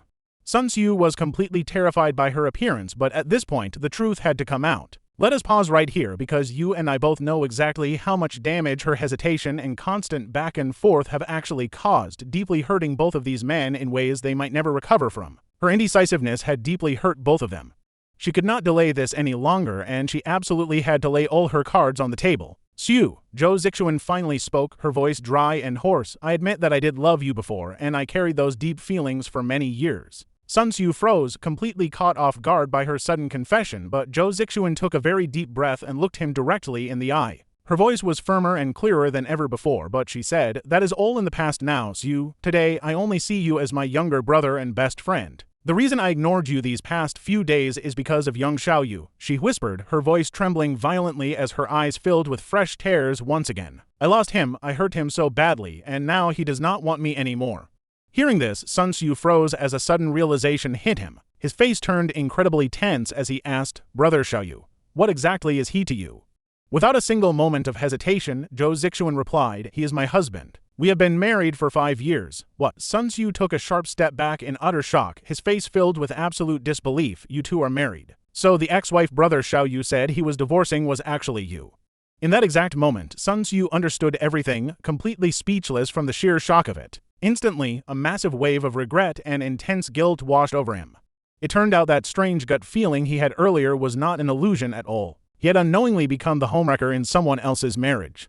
He should have noticed the way Jo Zixuan treated me and the telling look in her eyes much earlier than this. There were so many obvious clues, but what made it truly unforgivable was that he had actually bragged to my face about his past history with Jo Zixuan. He even asked me that stupid question, which was basically rubbing handfuls of salt directly into my bleeding wounds.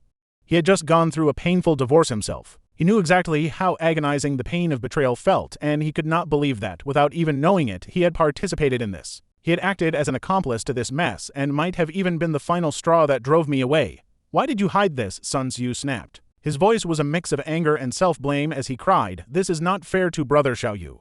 Do you have any idea how cruel this was to him? I am so sorry, I am truly sorry, it is all my fault," Jo Zixuan sobbed, bowing her head as a fresh wave of tears poured down her face. She knew she was wrong, but I had left without giving her a single chance to apologize.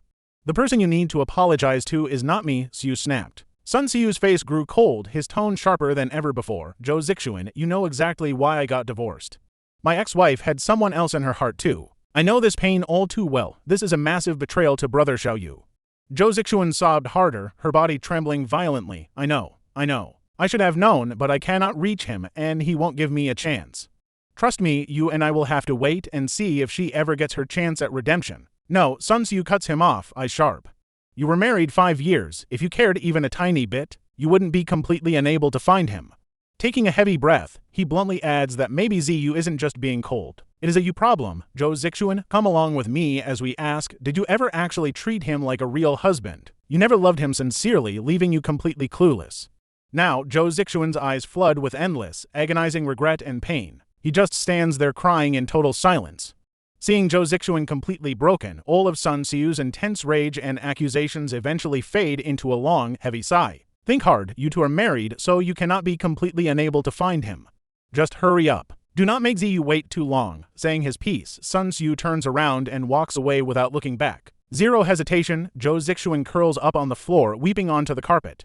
3 days later, this is the 5th day of my disappearance. Zhou Zixuan is literally losing his mind. He has desperately questioned everyone, my former co-workers, my neighbors, anyone who might know something. He even tried calling my parents but got absolutely nothing.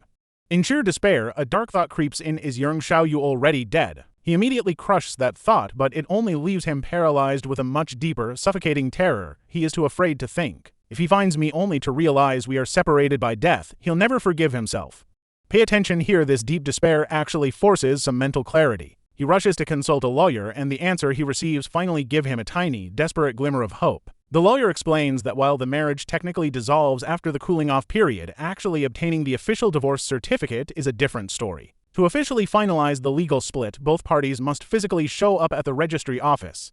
If one refuses, the other has to sue in court, which takes a long time. That takes time, in other words, as long as he refuses to show up, or if I cannot find him. We're still legally bound. This means I might eventually have to come back to find him just to finish the paperwork. With the plan locked in, Zhou Zixuan feels a surge of hope.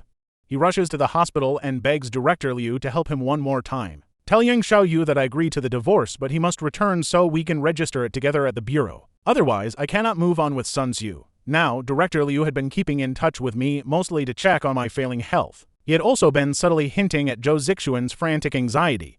Hearing this scheme now, Director Liu can barely believe his ears and asks if he has truly thought this through. Are you really choosing Sun Xiu and abandoning the husband who supported you for 5 years? He is currently Director Liu trails off. But the implication is crystal clear.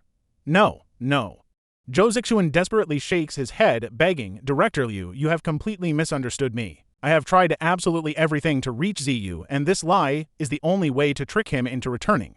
I already told Sun Xiu we are strictly just friends. Ziyu is the only one I love. Let's pause for a second. He's literally begging the director for one last chance to explain everything face to face. Seeing how exhausted yet utterly determined he is and knowing how much he has struggled lately, Director Liu finally believes his love is genuine. With a heavy sigh, he finally agrees. Meanwhile, back in my hometown, I have packed my simple bags, getting ready to embark on my final farewell journey before my time runs out. I spent these past few days trying to make my parents happy. They subtly sensed my failing health, but my vague excuses convinced them I was simply overworked and needed rest. Though heartbroken to see me go, they respect my choice and repeatedly tell me to stay safe. I just arrive at the train station when my phone suddenly buzzes. It is a text from Director Liu. Ziyu, Dr. Zhou agrees to the divorce, but he insists you must return in person first. He says you both must register the papers together to legally end this marriage. Otherwise, he claims he won't be able to start his brand new life with Sun Xiu. I freeze for a second, then it clicks. He is rushing this divorce just to be with Sun Xiu as fast as possible. Well, that works. Since I am leaving anyway, going back to cut ties cleanly will grant his wish and settle my mind. Surprisingly, I feel absolutely no pain at all. I only feel a calm sense of relief. Still, I absolutely do not want to see them, so I call Lawyer Zhang to verify if I truly must return. Once he confirms it, I hang up with a sigh. Fine, I will go back one last time to make a clean break. I refund my ticket and book a train back to Haiking. Strangely, my body seems to be holding up. My body is proving to be much more resilient than the doctor originally predicted.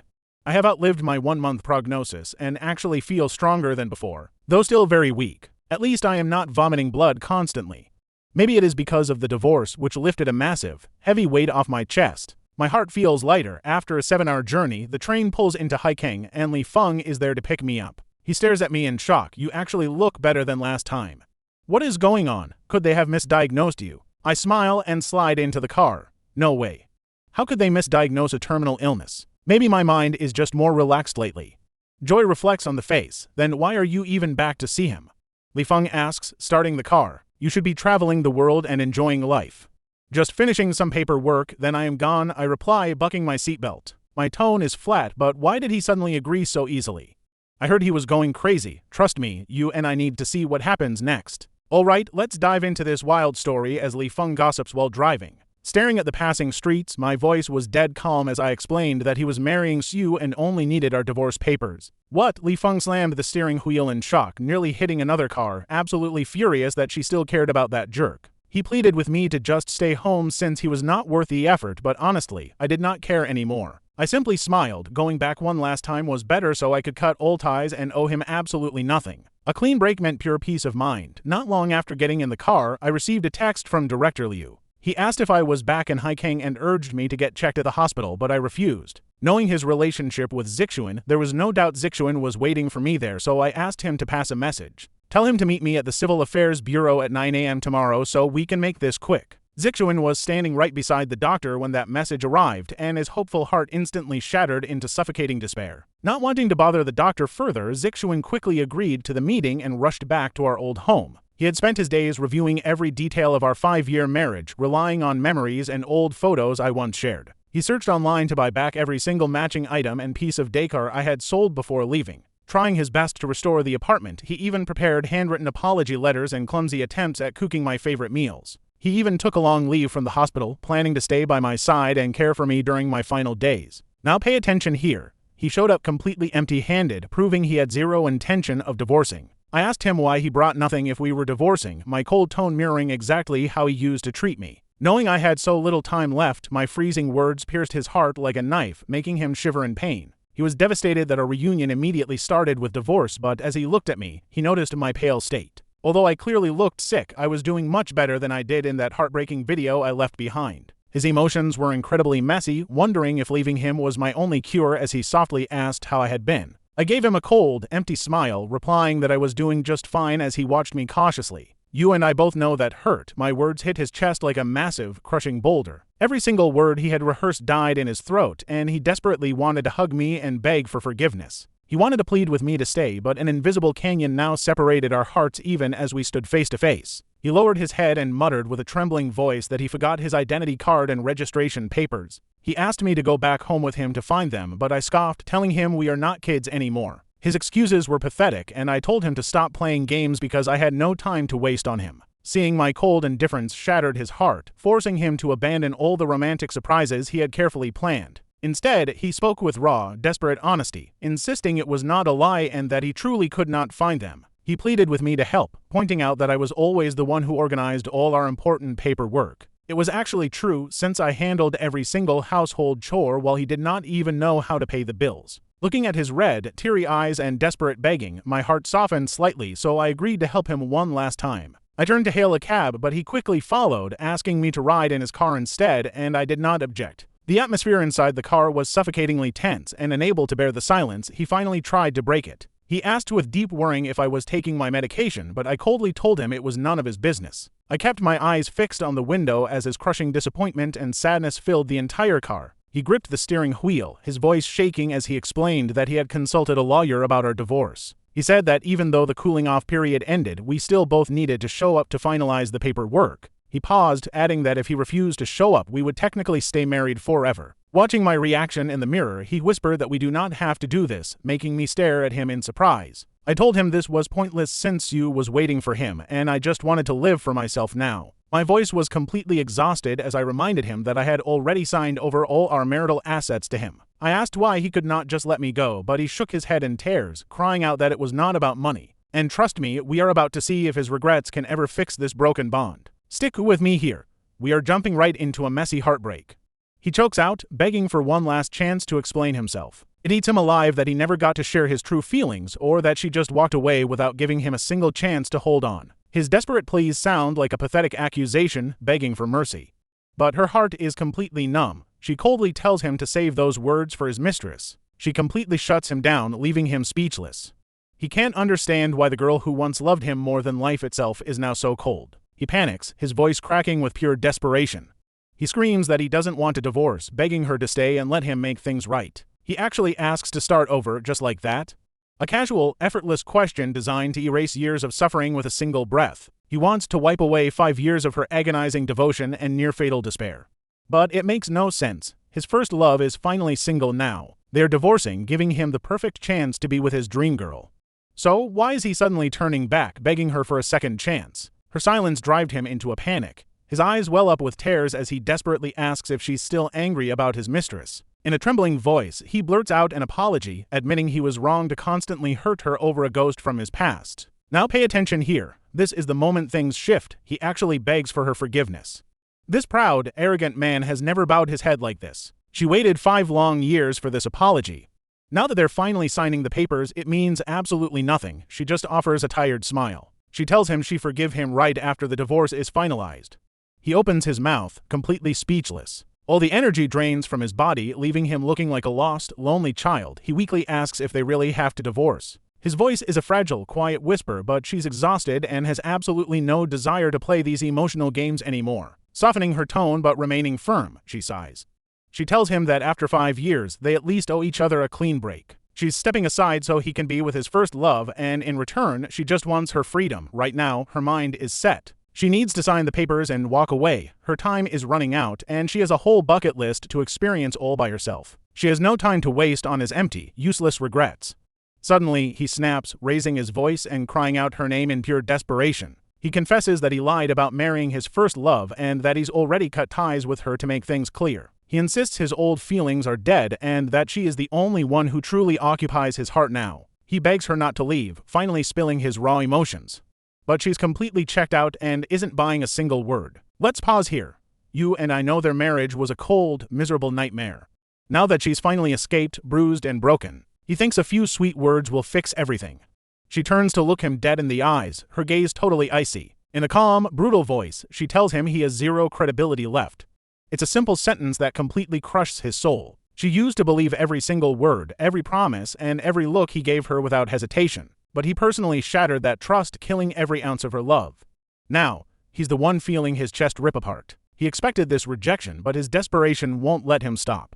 Taking a deep, shaky breath, he makes one last, absolutely desperate attempt to reach her. I know I shattered your heart, but please let me slowly rebuild it. Let me prove my love to you through actions. She looks away, completely annoyed. She tells him to prove whatever he wants to whoever he wants, but only after they divorce. She tells him to just drive faster because she's exhausted.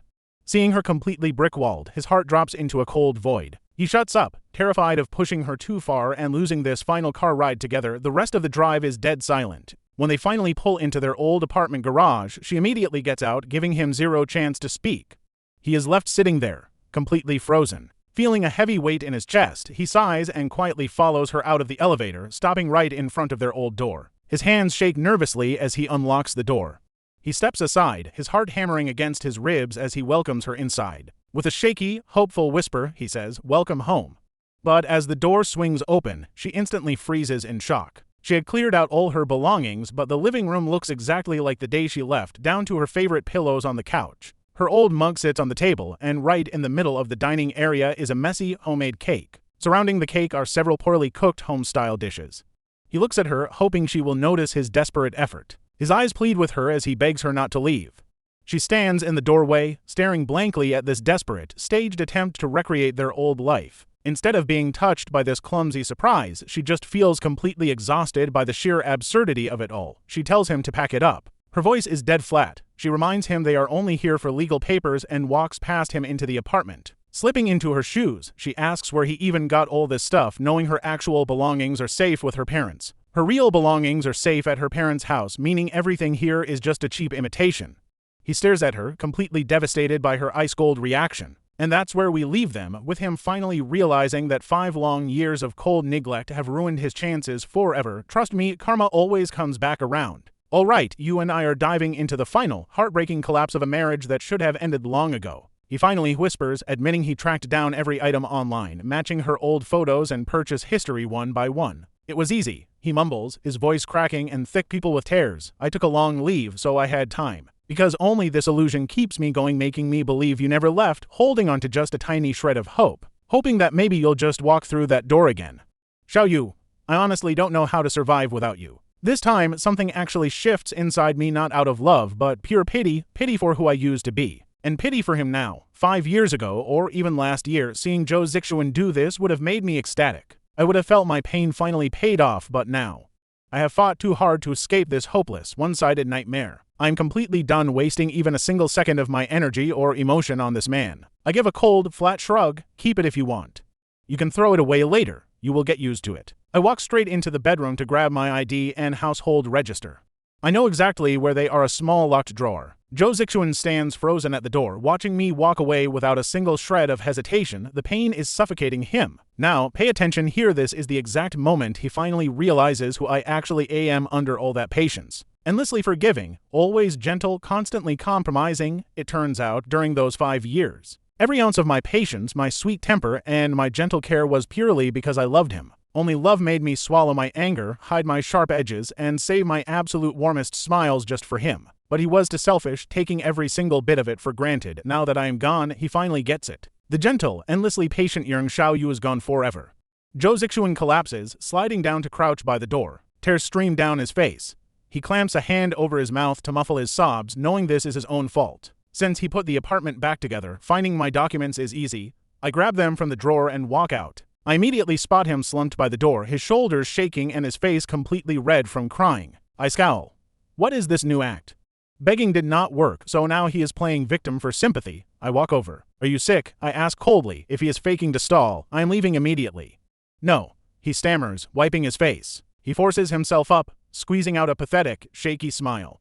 Let's go. We head downstairs to the car in total silence. He stays completely quiet, staring blankly at the road ahead until we finally pull up to the marriage registry office. Hurry up, I say, checking the clock. It is late, and I am terrified they will close before we finish. I cannot wait another day.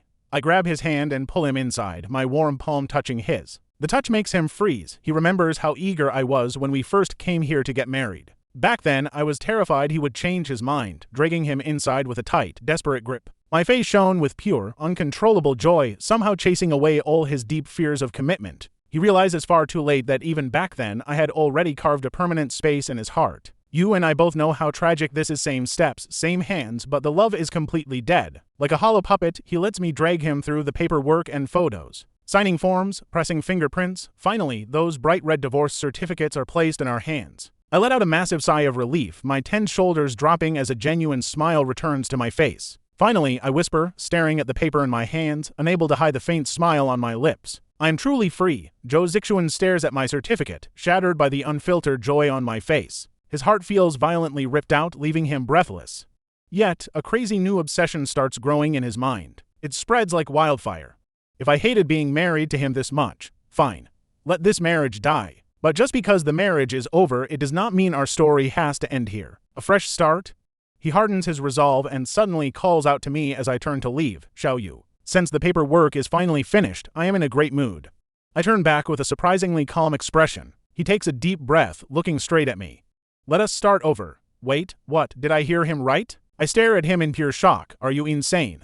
I literally just fought tooth and nail to escape you. To completely end this, and you want to start over. Trust me, we are in for a wild ride next. Alright, let's dive back in as he steps forward, claiming that even if the marriage is over, they're still classmates. He suggests being friends since they're divorced, but she frowns and instantly rejects the idea. Looking into his unnaturally bright eyes, she knows him too well to believe he's actually let her go. Who actually stays friends after a divorce caused by cheating, but she didn't expect his next move. He smirks with a calculated pout, telling her she's being unfair for cutting him off like this. He argues that even though he delayed the divorce, he still cooperated and signed the papers in the end. He crudely accuses her of abandoning him, asking if she forgot what she promised back in the car. Annoyed by his vulgar words, she listens as he recites her promise back to her, word for word. He reminds her she said he could prove his love to anyone and that she would forgive him. His smug face makes her jaw clench. She did say those things, but only to escape him. It was just a lazy excuse to speed up the divorce, never imagining he'd hold on to every single word. Rubbing her temples in exhaustion, she admits she said it, but insists she really has to leave now. Watch closely here. He grabs her wrist, locking his eyes on her so she can't run away again. If she disappears again, he won't get his chance. He demands to prove himself right now. Trying to break free, she tells him to prove himself to his mistress, Sun Xiu, instead.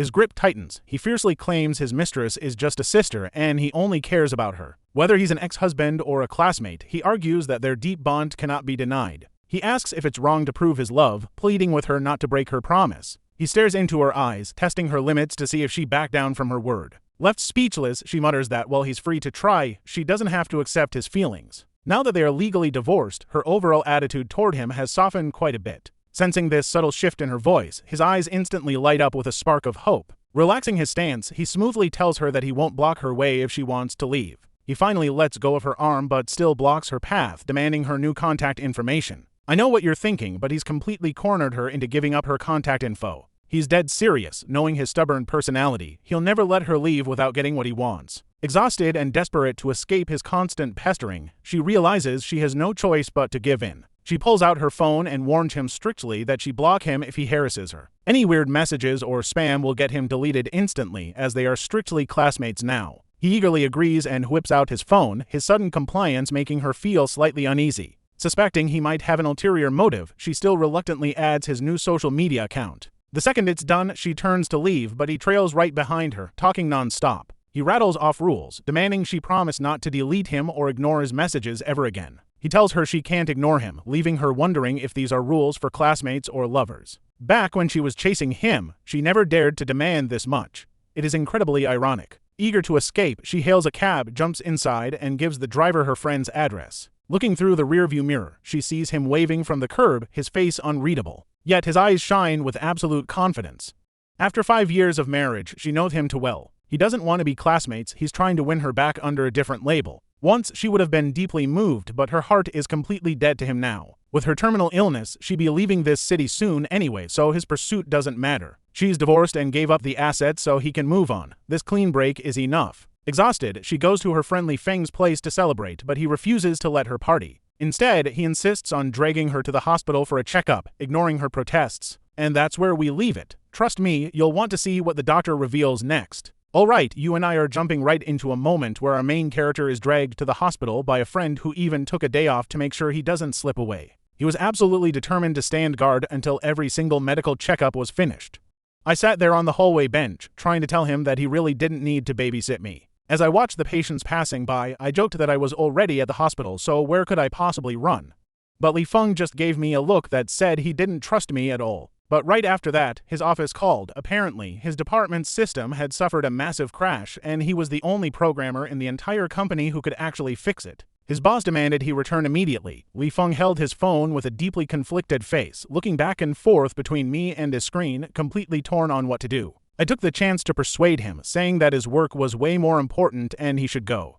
I promised him I wouldn't run and would wait right here for the tests. I told him I'd call as soon as I finished. After some serious hesitation, a few more promises from me, and a barrage of non-stop calls from his boss, Li Feng finally gave in. He watched me walk into Dr. Liu's clinic and shut the door behind me, only leaving after looking back 3 times.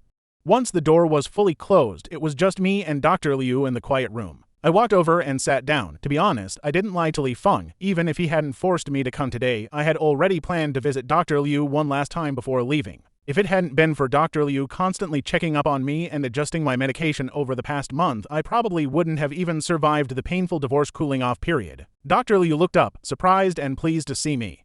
He greeted me warmly, calling me Ziyu, and carefully evaluated my physical appearance to see how I was holding up. He noted that my complexion looked much better than during my last visit, hoping my mind was finally at peace. I just smiled gently and told him that my train was leaving tonight. Now pay attention to our protagonist's expression here. He isn't even interested in getting a medical checkup anymore, he just wanted to thank his doctor before leaving his old, painful life behind forever. Compared to the raw agony and chaos of a month ago, I felt incredibly calm. But Dr. Liu just looked at me with eyes full of deep regret, mentioning he had heard about Zixuan. He sighed deeply, admitting that if this divorce finally brought me some peace of mind and true happiness, then it might actually turn out to be a good thing for my failing health. But he quickly added that Zixuan had been one of his most talented students over the years, and he had personally witnessed all her recent struggles and her immense pain firsthand. He knew he had no right to interfere, but he couldn't help but wonder if the end of our marriage truly meant it was over for good, with absolutely no chance of ever getting back together. Dr. Liu flipped through my previous medical records while speaking in a casual, friendly tone. He rarely got involved in his students' personal lives, but he genuinely felt that Zixuan and I were too beautiful of a couple to just give up on each other. He believed that if he had known about our situation earlier, things might have turned out differently. I didn't mind the topic and calmly replied that nobody really knows what the future holds. Until tomorrow actually arrives, anything is possible. However, one absolute truth remains completely unchanged. She and I are officially divorced now, and there is no going back on that reality. Whether we end up as total strangers or somehow remain friends down the road doesn't really matter to me anymore. I honestly don't have enough time left to waste on those doubts. My calm answer made Dr. Liu realize that my stance wasn't as utterly cold and absolute as Zixuan had described to him in her panic. Perhaps our relationship hadn't reached a complete and hopeless dead end just yet, but as a doctor, his first duty was to remind me of my health. He gently told me not to constantly count down how much time I had left because nobody could predict that. Not even he could tell me for sure. He emphasized that I just needed to live my life well and keep my spirits high to help my body fight. He told me to temporarily walk away from anyone or anything that brought me down. Seeing that I was much more stable than last month, he called it a major win. I sincerely thanked Dr. Liu for everything, chatted for a brief moment, and stood up to say my final goodbye. He got up to personally walk me out, his eyes filled with lingering sadness. But beneath that sadness was a genuine blessing for my future. He patted my shoulder gently, telling me to stay safe on the road and to make sure we keep in touch. But don't blink, because as they open the clinic door, look who is standing there waiting in total silence. Yes, it's his ex-wife, and she has been standing there this whole time. Her cold gaze bypassed Dr. Liu entirely and landed squarely on me. Stunned by her sudden appearance, Dr. Liu jumped in surprise, clutching his chest and complaining about his poor old heart. My own heart skipped a beat when I saw Zixuan standing there. How on earth did she find out I was here? Wasn't she supposed to be off duty today? Why was she suddenly showing up at the hospital like this? I immediately realized that this was definitely not a safe place for me to linger anymore. I quickly told Dr. Liu that he didn't need to walk me out, urged him to take good care of himself, and bid him goodbye before turning to leave. As I reached the doorway, Zixuan and I passed right by each other without saying a single word. Surprisingly, she didn't try to stop me this time. She simply stepped aside in silence to let me pass.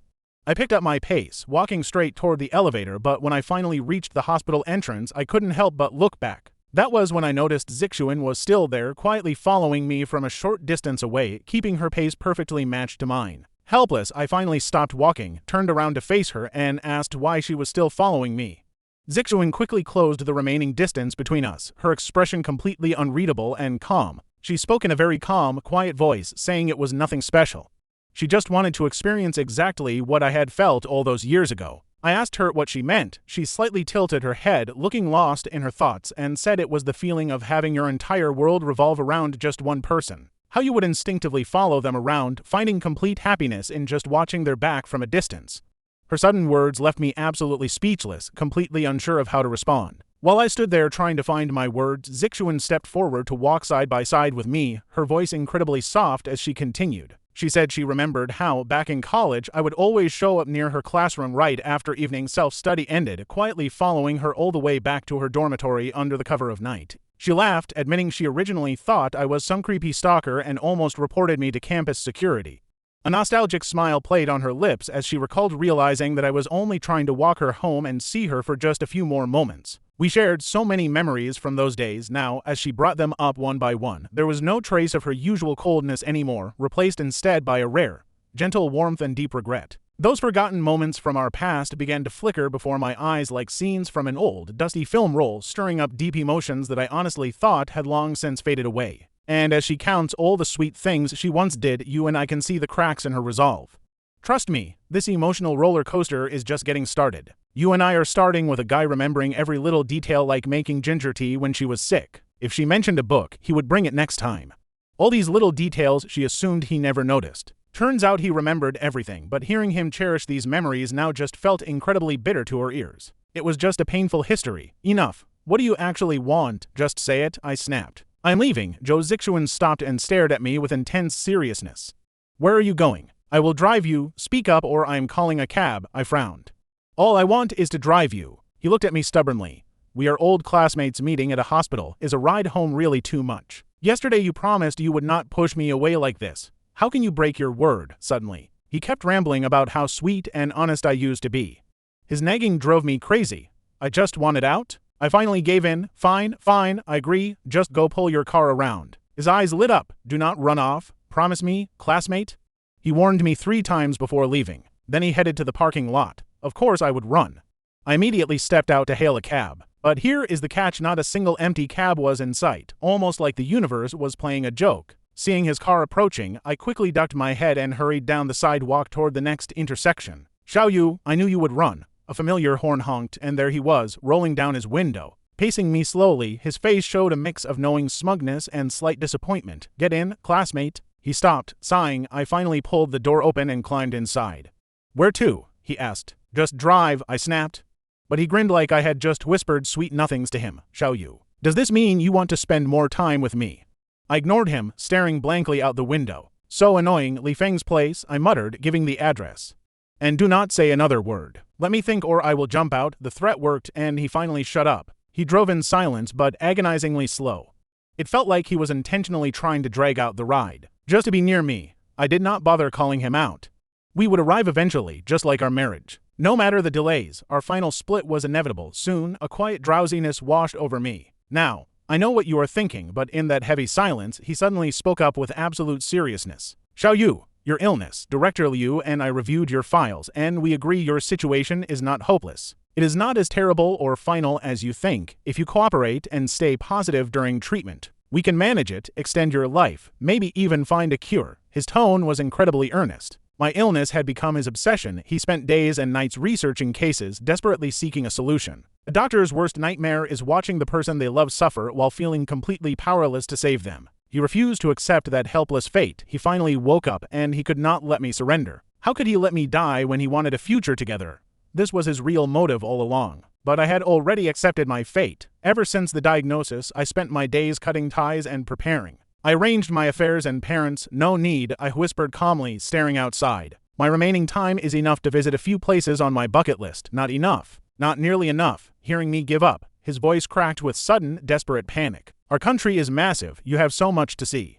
You need years to travel and explore. 3 years. 5, even 10. Once we finish here, we will go abroad. I will be there. Xiao Yu, I cannot lose you. You cannot just abandon me.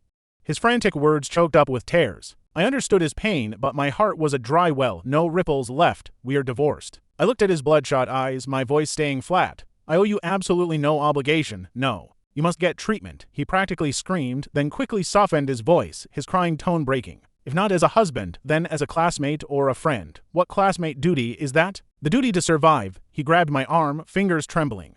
I do not care if we never get back together. And honestly, we can only hope she listens because nobody should have to face this kind of battle alone. All right, you and I are jumping right into the middle of this heartbreaking drama. Zhou Zixuan is practically begging, saying Director Liu believes there is still a chance and everything isn't over yet. His voice cracks and tears start pouring down. Honestly, I never expected such a huge reaction, though maybe it is just his doctor instincts kicking in. He probably hates seeing a patient give up, but I do not care much. Right then, the car stops at Li Feng's apartment complex, so I open the door to leave. Behind me, Zhou Zixuan calls out my name, Xiao Yu, in a cracked, broken voice. He apologizes for losing control and pushing me too hard. He begs me to rethink my choice, insisting there is still hope.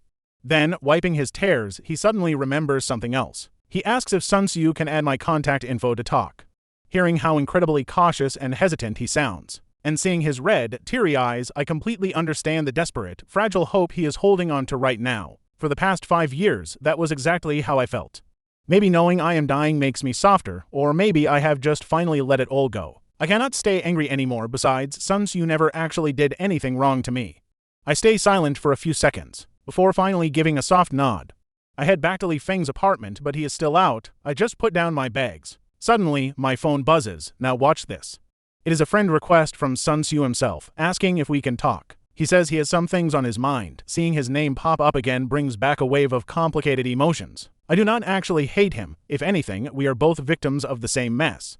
But I have no idea what he wants. Feeling totally conflicted, I decide to accept his request anyway. Right after I do, a text pops up immediately. True to his blunt style, he asks to meet up face to face this afternoon. He is always so direct. My finger hovers over the screen, completely unsure how to reply. When it comes to Sun Xiu, my feelings are a tangled mess. Next to him, I feel like a total failure because I never won Zhou Zixuan's heart over him. I used to burn with jealousy and hate him for effortlessly holding all of Zhou Zixuan's attention without even trying. But after our last talk, I realized he is not the manipulative, scheming villain I had always built up in my head. In fact, you and I can see we actually get along quite well, and all our issues only existed because of Zhou Zixuan. He was the beloved childhood sweetheart and the untouchable first love, while I was merely the legal husband who never once truly entered Zhou Zixuan's heart. Now that we are divorced, I should logically cut all ties with Sun Xiu and walk away for good.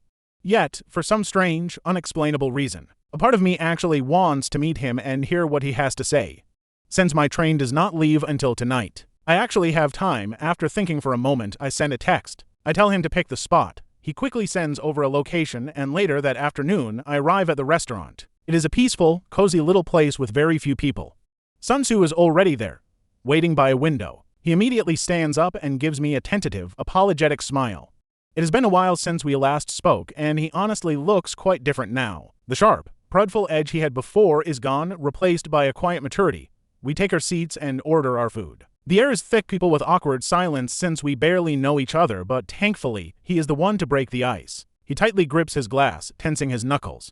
His expression is dead serious, almost solemn as he calls my name. He explains he just wanted to apologize to me in person. I am taken aback. An apology? For what? He looks down, his voice dropping low, apologizing for all the foolish things he said and did out of pure ignorance. He swears he had no idea Jo Zixuan and I were married, otherwise he never would have acted that way. He would never have brought up their past or asked those painful questions. Looking up, his eyes are filled with genuine guilt. He admits his presence and careless words must have devastated me, perhaps even driving me to leave. He keeps repeating how deeply sorry he is. So that is what this was about. My defenses melt away, replaced by a sudden sense of peace. There are no hard feelings. I gently tell him not to blame himself. While he played a small part in my departure, saying he forced me out is a stretch. That would be an exaggeration. Bringing this up now, I realize all my old jealousy and resentment have completely vanished. Maybe it is just the peace of a dying man, but my departure was solely because of the unresolved issues between Jo Zixuan and me. My love for him simply ran out. I could not wait anymore. It is strictly between us. Hearing my honest words, Sun Tzu looks even more guilt-ridden. He argues that Jo Zixuan only caused me so much pain because of him. He calls himself a sinner who ruined our marriage. His eyes are so incredibly sincere as he looks at me. He confesses that after our last conversation, he truly started viewing me as a real, trustworthy friend. He knows it is probably too late, but he begs me to give Jo Zixuan one more chance at marriage. His words catch me completely off guard. You and I both know parents and friends would say this, but him. All right, you and I are diving back into this drama. Our main character never expected Sun Tzu to convince him to go back to his ex-wife. Tzu had the best chance with her now, so he couldn't understand his motives. Unable to hold back, he finally asked him, I don't get it. Didn't you confess your feelings for her the other day? Now that she's finally single again, why aren't you chasing her instead of persuading me? But Tzu shook his head instantly, saying it wasn't love at all. His eyes held no spite, only pure honesty. He looked at our main character and told him the absolute truth about his feelings. He explained that they grew up together and he always saw her as an older sister and best friend, nothing more. Even when she supported him through his own painful divorce, he never felt any kind of romantic attraction toward her. With a bitter smile, he admitted he asked those questions only because he was at his absolute lowest after his marriage ended, and her constant comfort made him confuse his deep gratitude and dependence for actual romantic feelings. But after our main character left, Tzu couldn't reach her. When he finally visited her house, she was a complete, miserable wreck. Trust me, this is where it hits hard. She was crying, saying she lost him, and that's when Tzu realized the damage he'd caused. Taking a deep breath, Tzu confessed a secret. His own ex-wife actually had her heart set on another man as well. Because he went through the exact same pain, he couldn't stand the thought of ruining someone else's marriage. He refused to live with that guilt, so he and Jo Zixuan sat down and laid all their cards on the table. That talk made him realize his true feelings.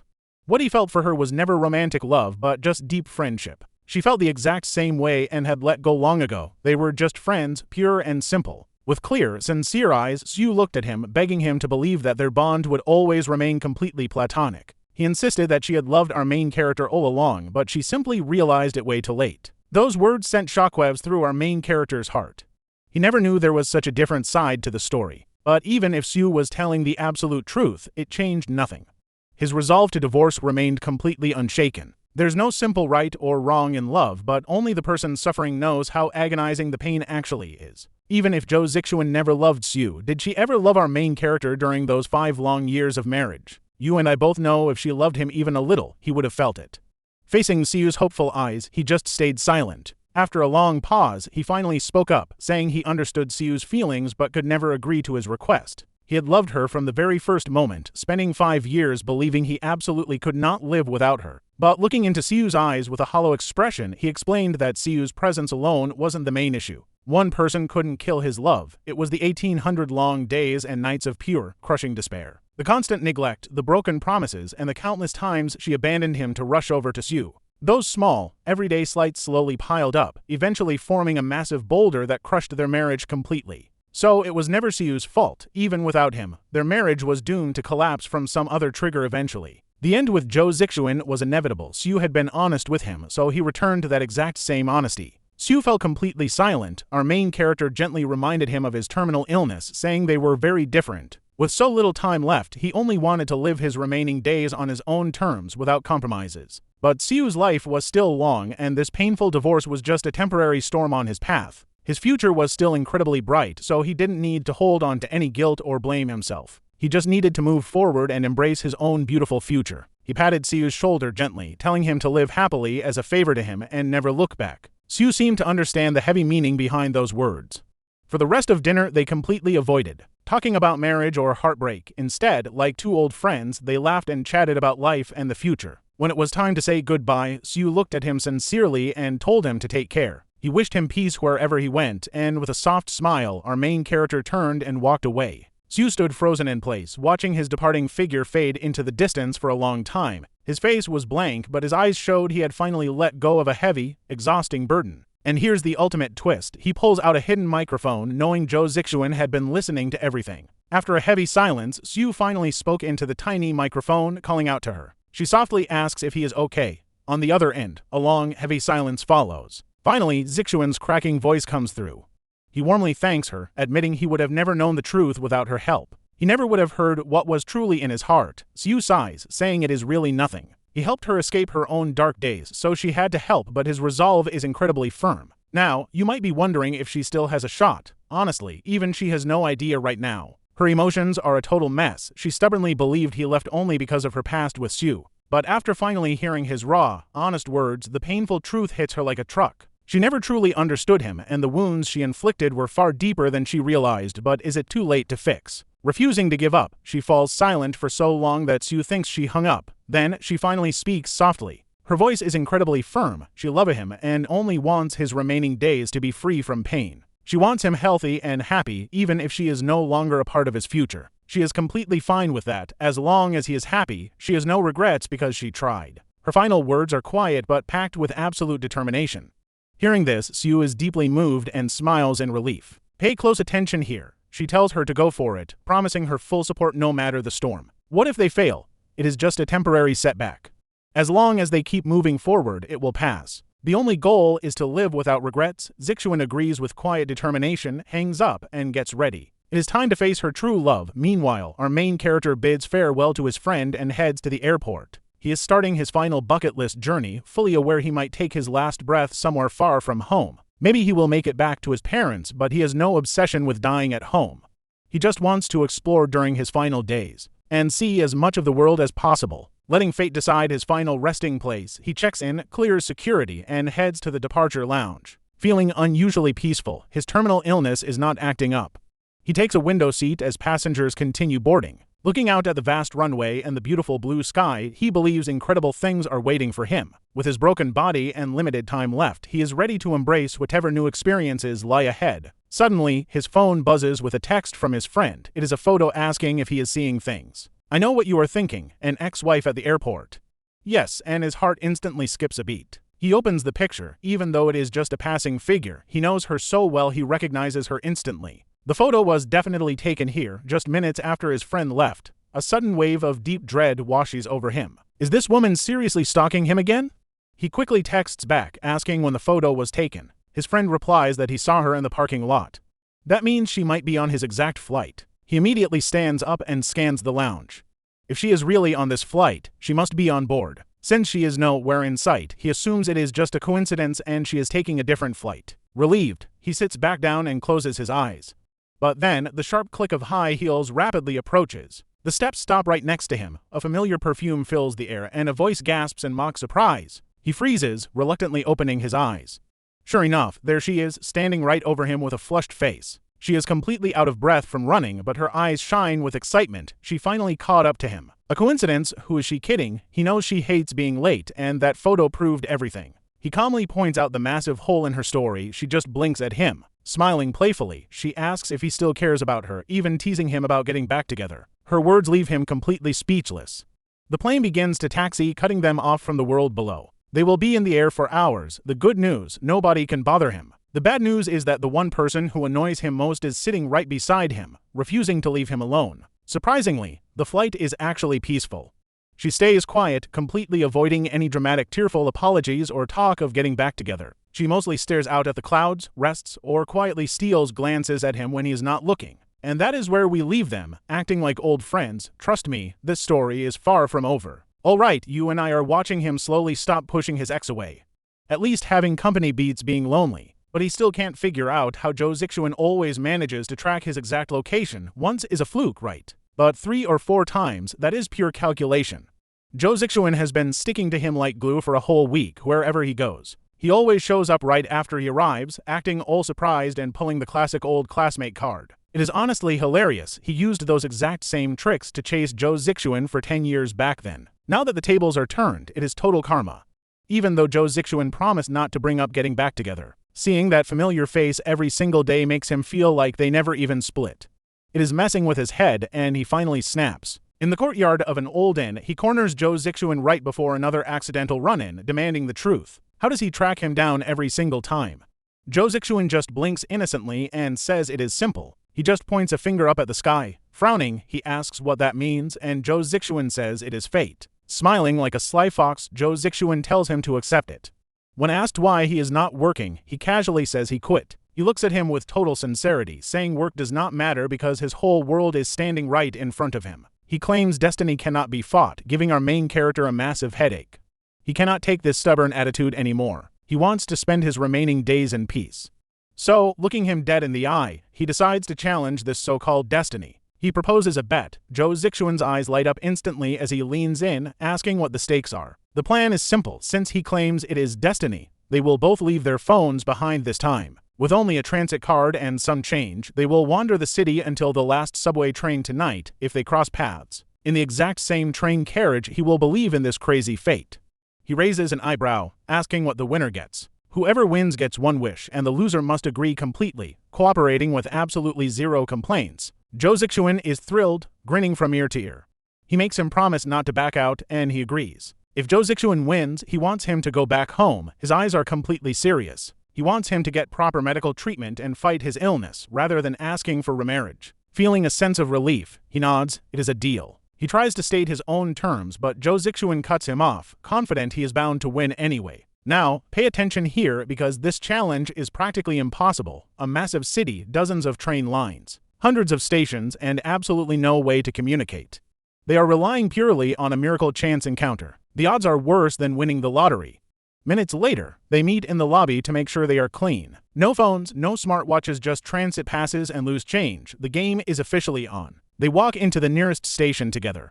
Right at the turnstiles, they share a look, and he wished him luck. Wishing each other luck, they turn and head toward completely opposite platforms, parting ways into the unknown. They disappear into the massive crowd. As the subway doors slide shut, he finally breathes a sigh of relief. Fate is a joke if there really was a plan. Why give him an incurable illness after all his misery? He refuses to believe in destiny, so after riding for just one single stop, he slips right out the exit and rushes back to the hotel.